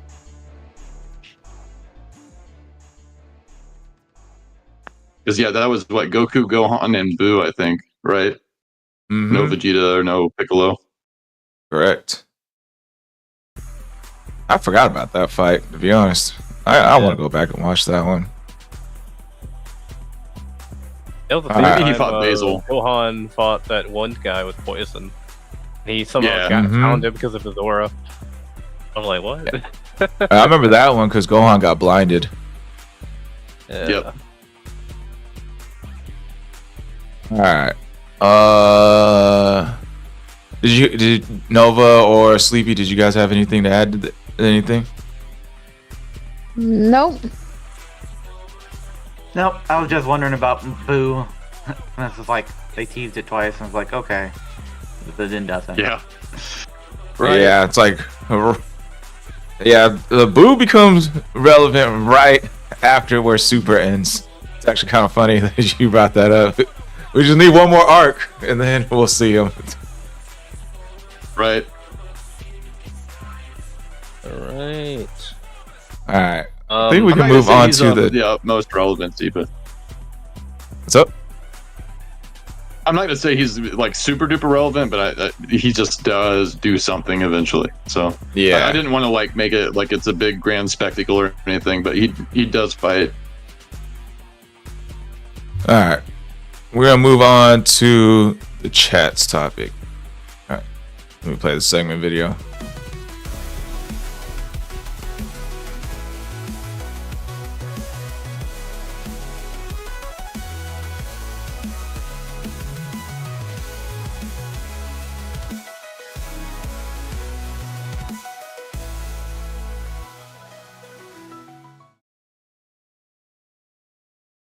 We'll go off of Charm City's little off-topic thing real quick. He said, off-topic. Anyone see the new trailer for the Super Mario Galaxy movie? Did not. That sounds lit, though. I haven't, and I need to check. I have. I didn't know there was. Is it good? It's probably worth going to see. I did like the other Super Mario movie. Yeah, I enjoyed the other Mario movie. Did you see the trailer, Sleepy? Nope. Charm City says it looks pretty awesome. Sick. Alright, let's see. So May Spray has a topic. Is Janemba weaker than Boo? What do you guys think? Let's start with, I can't remember who went last time. Let's start with Seven You have to Ninja first this time. rephrase that. I'm sorry. Is Sorry, I was Janemba, distracted. basically who's stronger between Janemba and Boo? And then he didn't specify which Boo, so we can just say like Janemba versus all of them, all the versions of Boo. And you can like say stronger than this version, weaker than this version type of thing.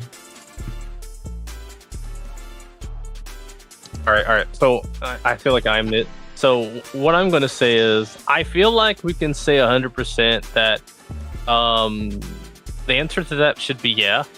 Now, Boo had to be defeated by Vegito going inside of him and unfusing. We know that he was getting mollywopped that way. But I would say, and it's the idea of the fusion, how fusion works and the powers and all that. It seems like it changed from Z to Super, so you're gonna have to correct me on that one. I don't really know. But what I will say is that Gogeta actually fought Janemba, and defeated him. And so I think Janemba is after Boo, or somewhere during that time. I don't know.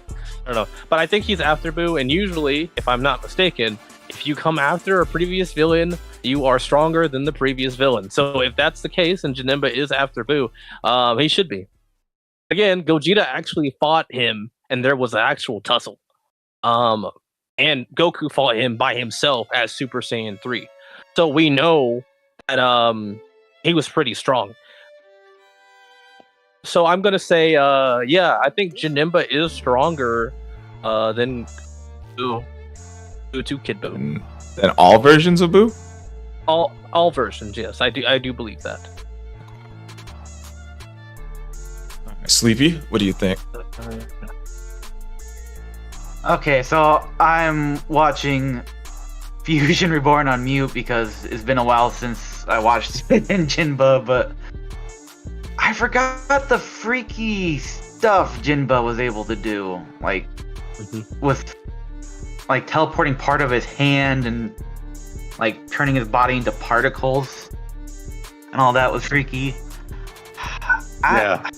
I'd say he's stronger than all the versions of Boo except maybe Kid Boo. Like, I feel like I need a refresher on Kid Boo again, because it seemed like Kid Boo was, besides the supposedly the strongest version of Boo, he was also real freaky with what he could do as well. So, I mean, yeah, Kid Boo didn't have a sword, but Boo didn't really do the thing that Janemba did with the dimensional punches and stuff. He elongated his leg to go underground and then come back up from the ground to where Goku was. And there's speculation out there whether Kid Boo is the strongest Boo. He's probably the most dangerous Boo because of how feral he is. But he didn't get all the absorptions of power from the other Z fighters that Super Boo did. So that's debated throughout the community. Yeah. Like, I think, like, some people will say, like, he's the final, quote-unquote, final form of Boo, so therefore he's the strongest. And then, like, some people will take... I think it was a mistranslation where Supreme Kai said that Kid Boo was the most strongest, but, like, some people actually looked into, like, the manga and, like, the Japanese dub, and, like, it doesn't really hint toward what Supreme Kai is saying he's the quote-unquote strongest version. It more meant like, so he's the more dangerous one, because like he doesn't really have a conscience, you know. He's just sees the planet, oh, let me blow it up real quick, you know. Yeah, pure chaos, which is also, I mean, what Janemba also is, really. Janemba's also more controlled. I mean, he's chaotic, but when you see him fight, everything is very planned out to some degree. Like, you can see that control there. And I could see him easily infuriating Kid Boo easily. But we should also state this as well. It's even showed in the show that Buhan has got to be stronger, because the second you take, it's kind of like the Cell situation. The second you take out the androids, or the second you take out the people out of Boo, he got weaker. So he has to be weaker than Buhan. Yeah. And then like there's the fact that like Buhan versus Goku and Vegeta, you know, before they fused, like they didn't hold a candle to Buhan, but when Kid Buu showed up, now all of a sudden they can fight him one-on-one. Like that was like the biggest, like, what? How's he the strongest if this is happening here? I wouldn't say they fought him one to one. They were struggling still pretty good. Yeah, but like you could argue it was less of a struggle. Yeah. I mean, they still got whooped, but like the fact that they didn't need to like team up like at the same time, you know, and fight them. Like they were just like, let me fight them one-on-one, despite getting whooped by Buhan. Like, you know, like if he was actually the strongest, you would think like they'd need to team up, but like the fact that they were just like, let's try this out, you know, like to me seemed like they could sense his power. At the time, Ultimate Gohan was the strongest. So if Super Buu absorbed, so at this point, the strongest Buu so far absorbed the strongest Z fighter.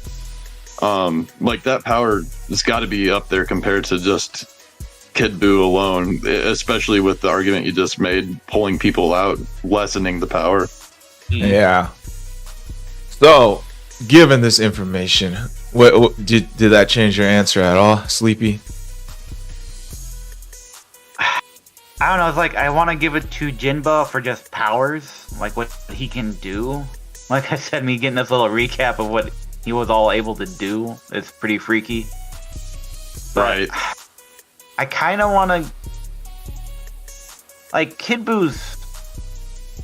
It's like I can't forget just how much of a menace Kid Buu actually was when he fought, and like his fighting style, which like was like unpredictable because he was just like, you know, he was going on instinct and he was just attacking for attacking's sake. Mm-hmm. So it kind of makes Kid Buu kind of a little less predictable. While Janemba was just actually a good fighter with absurd powers. So, actually, I do have like a question. Will we consider some of Janemba's powers magic or just key manipulation? Magic, I think. I think that would be called more magic. That's what I would go with. It's more hacked, and it feels like more hacks more than anything else too. So I'd have to say magic. Yeah, because I don't remember if this was stated in the anime, but in the manga, when Gohan first fights Dabura, like Supreme Kai is like talking to like Goku and Vegeta. Why are you guys not jumping him? Like he's the strongest guy. Like we need to defeat him. And then like Goku was like, I mean, we fought a guy like this years ago, and like years ago we might have like had a problem with Dabura, but like now like we can handle him. And he's like referring to Cell. Like basically he's saying Dabura and Cell are a direct 1-to-1. And then like as the fight goes on between Gohan and Dabura whips out some magical powers. And then like Goku's like, oh shit, he's got some magic. Alright, he's actually stronger than Cell. So like magic actually does give an edge to characters in Dragon Ball. I will state that. Nova. Who do you think is stronger between Janemba and Buu? And you can say any version of Buu. I think Jinba is the strongest, to be honest.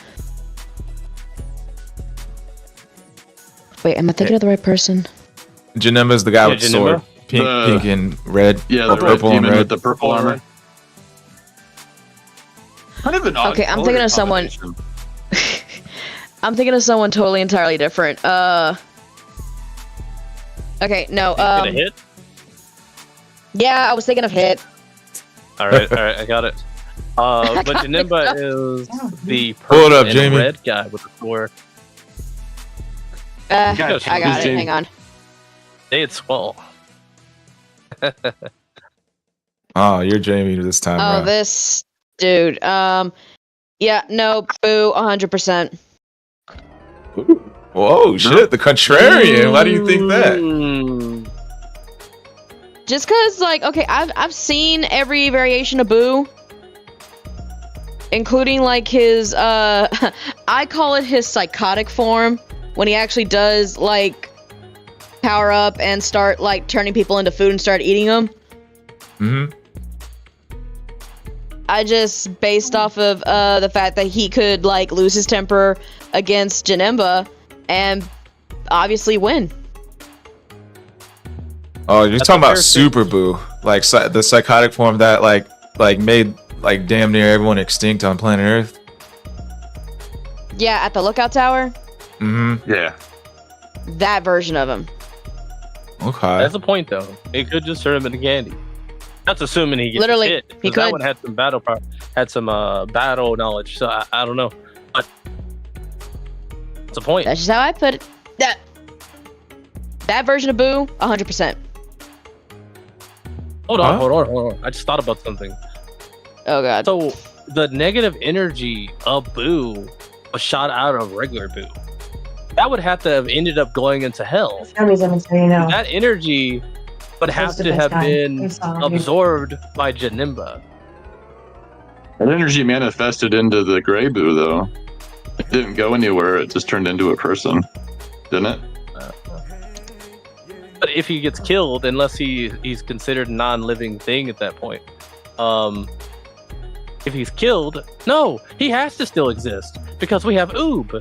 So therefore, Grey Boo, it does exist as a person. So therefore, if he got killed, which we know he did, then it went straight into hell, and therefore, it had to be because like Boo doesn't have that strength. That evil energy more than likely would have got reincarnated, but it would have then went inside of Janemba. At least in that timeline. It's a good theory. I like it. I mean, I don't really know too much about Janemba. Janemba he's born off of negative energy? Is that what you're saying? Is that the lore?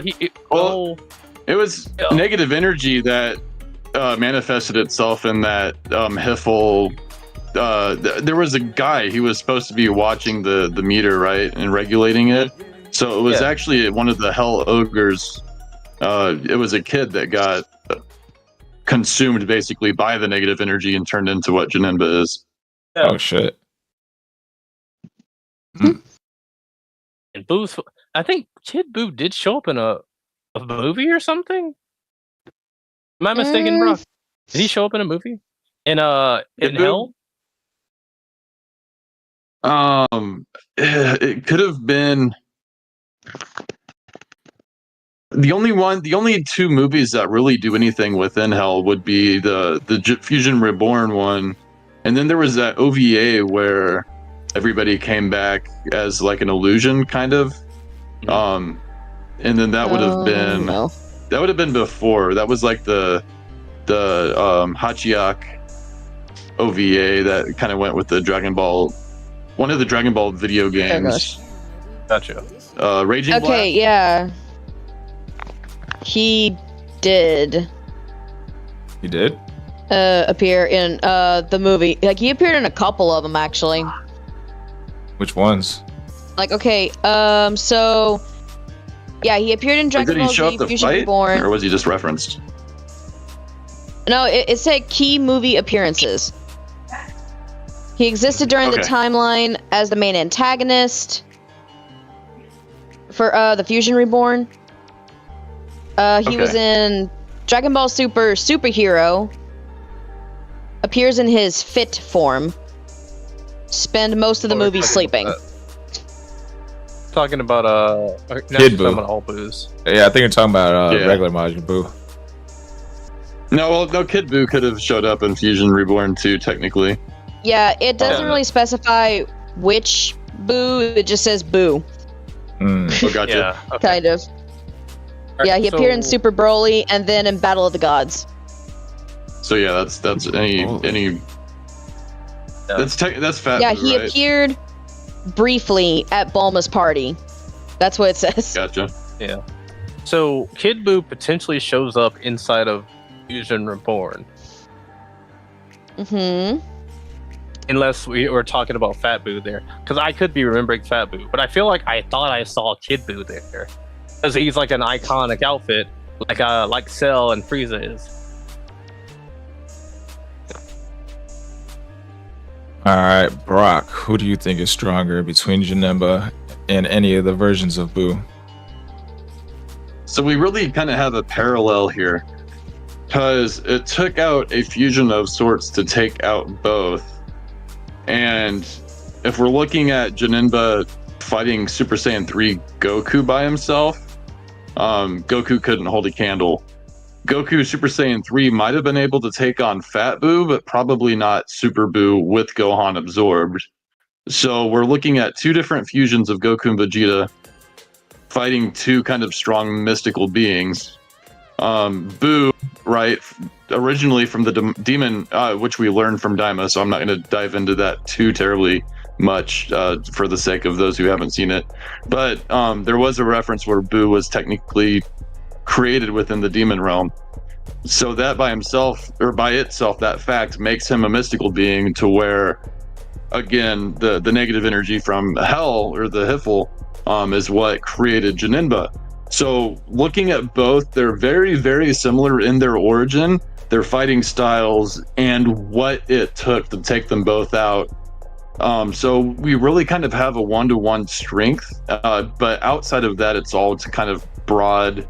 We don't know what their power levels are comparatively. We just have all these different kind of similar parallel facts to base both their power levels off of.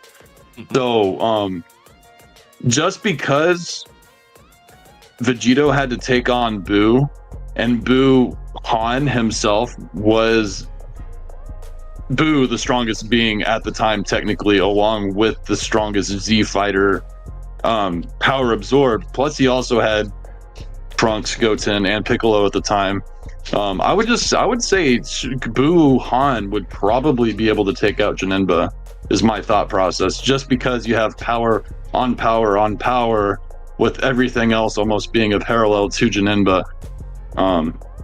Now, the other thing we would have of note to see, because they both lost pretty easily respective to the fusion that took them out. So then that would be, okay, well, is Vegito stronger than Gogeta? Is Gogeta strong? And that itself is a whole entire... So just assuming they're both a one-to-one comparison, because they're Vegeta and Goku just together, both beings, right? My thought would just be, all right, let's just say they're the same for the sake of the argument. They both beat pretty easily, right?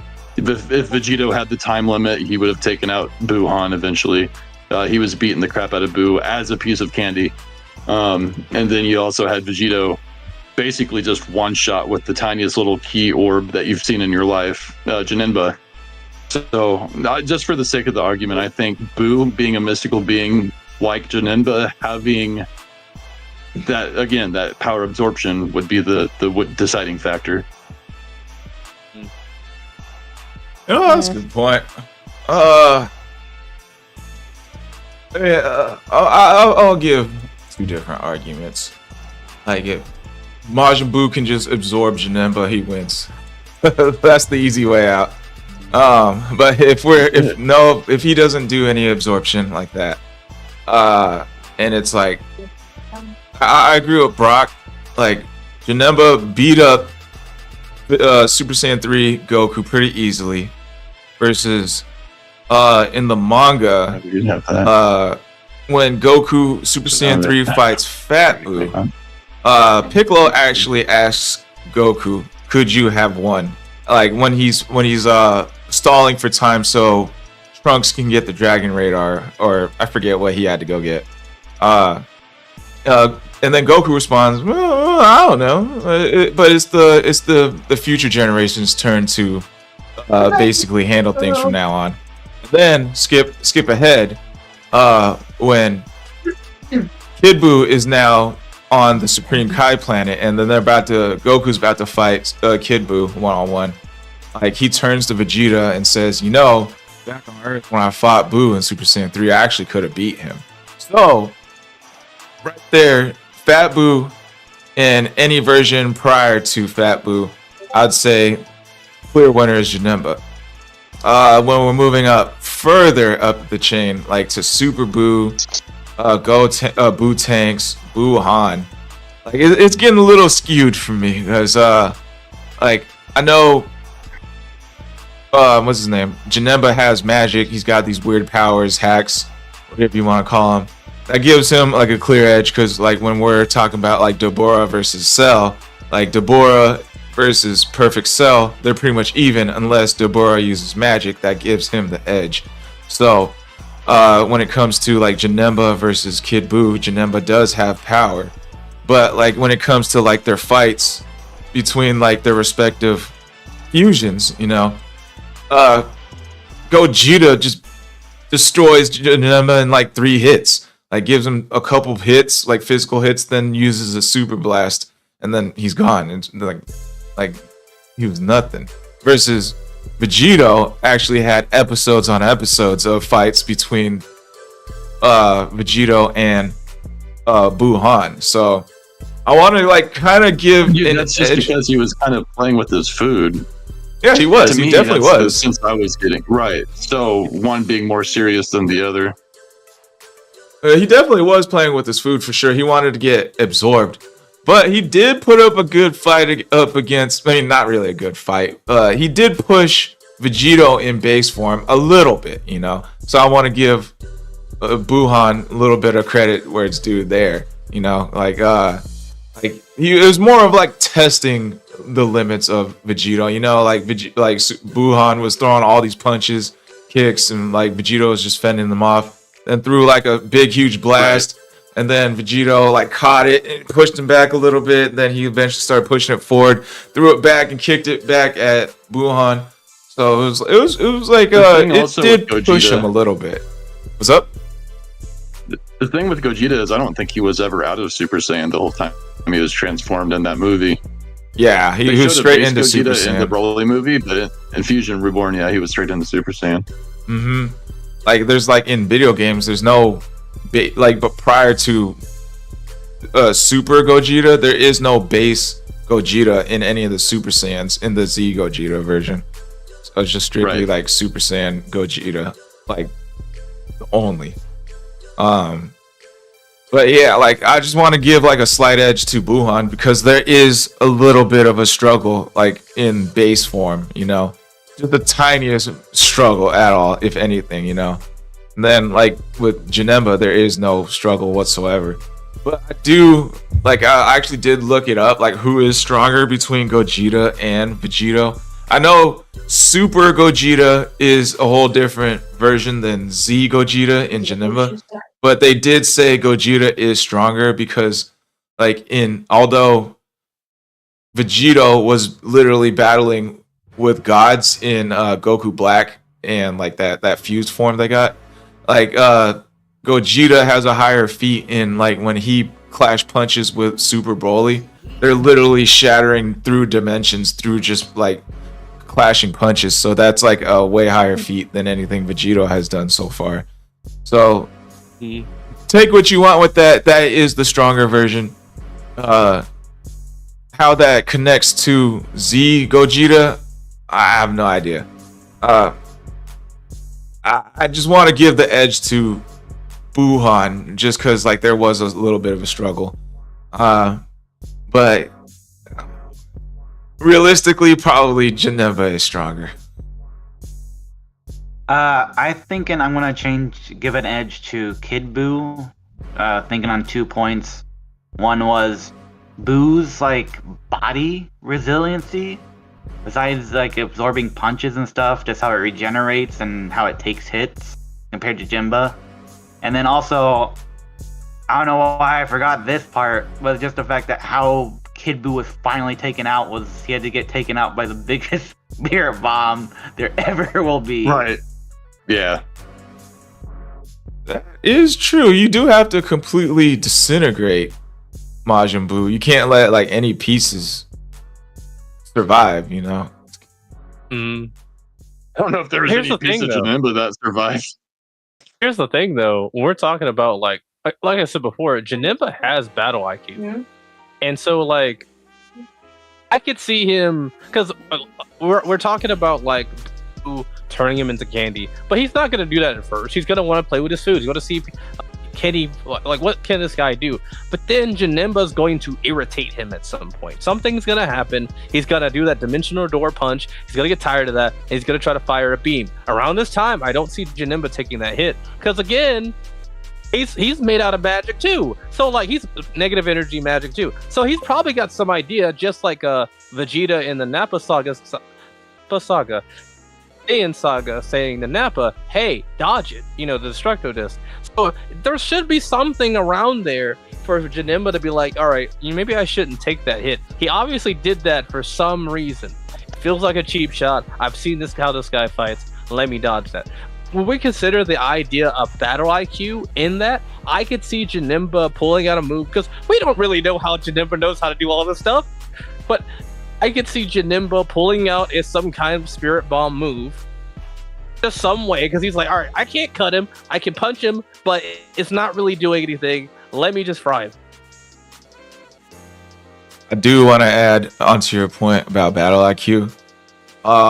Kid Buu can learn. He copied Goku's Kamehameha like after seeing it once. So that I want to give him a little bit of a battle intelligence for that.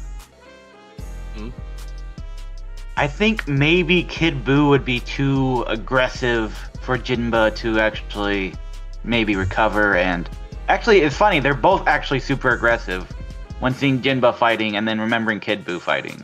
They're both super aggressive, but I think if Jinba has to come up with an idea, Kid Buu might be too aggressive for him to actually come out on top. Maybe. Would Janemba be able to punch Hercule? Yes. No. Because Kid Buu opted out of that. He was like, "Oh yeah, Hercule," and then he's like,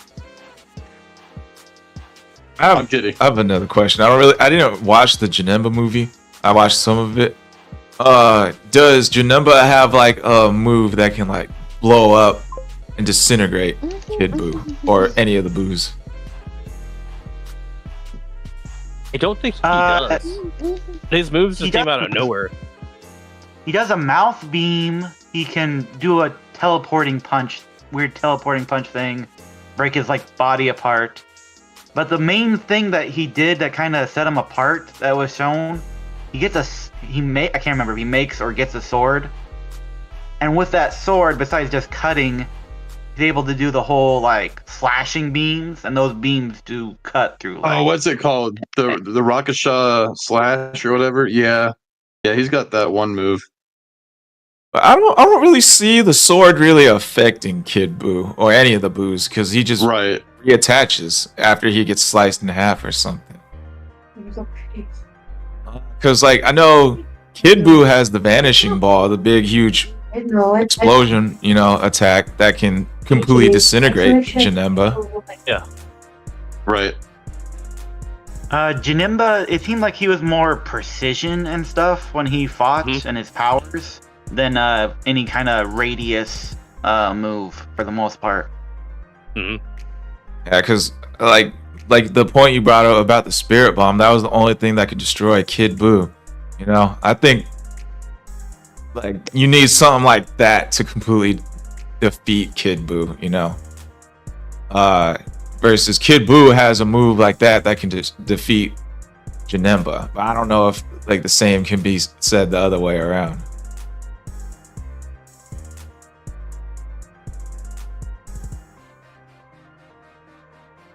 Well, anyone in the chat, and anyone in future watching, we'll let you guys decide in the comments. Next time on GNT. Well, before we go on to our outros, Nova, did you have anything else to add? We've been kind of talking on and on. I don't know if you've had anything you wanted to add. No, not with this. No. I got nothing else to say. Sounds good. Well, I think we can move on to the outros then. Sleepy is basically the same thing as the intros, but we do need an outro question. Brock,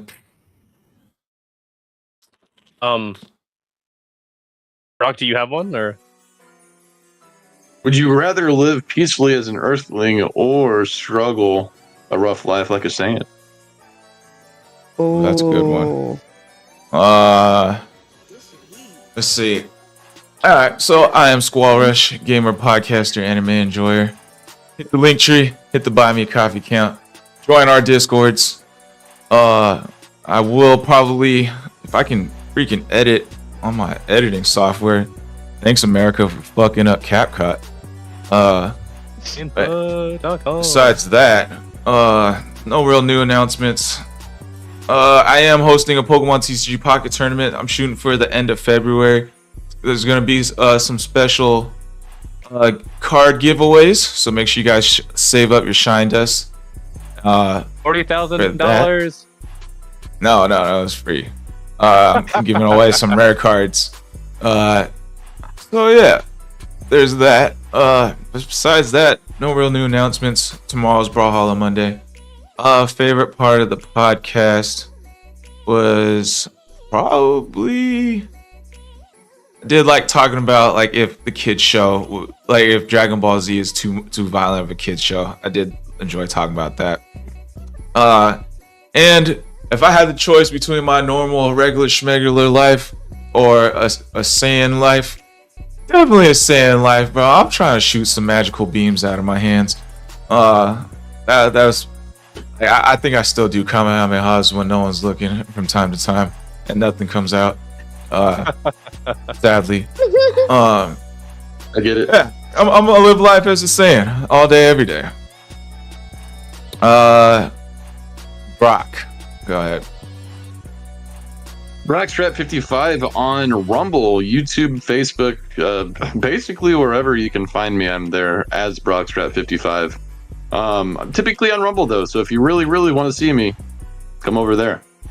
I think I would rather just be an Earthling, honestly. Like, I enjoy ease. That's not to say I don't push myself, but if I don't have to, if that doesn't have to be my life, like, I got it pretty good. You know what I'm saying? Yeah, true. Favorite part of the pod? The Janinba, I always enjoy the Janinba versus Boo argument. Anytime I see it, like, it always has a lot of, it doesn't have any super accurate information either way as far as power levels go, so it's all skepticism or speculation, right? So, yeah, I guess I'm a speculator. I like to think about where we could make inferences on who would be stronger where at what time. Fair enough. Nova? Hey guys, I'm Nova Kings. If you could ever find me on my social, again, find me at my TikTok at ShadowNix Cosplay.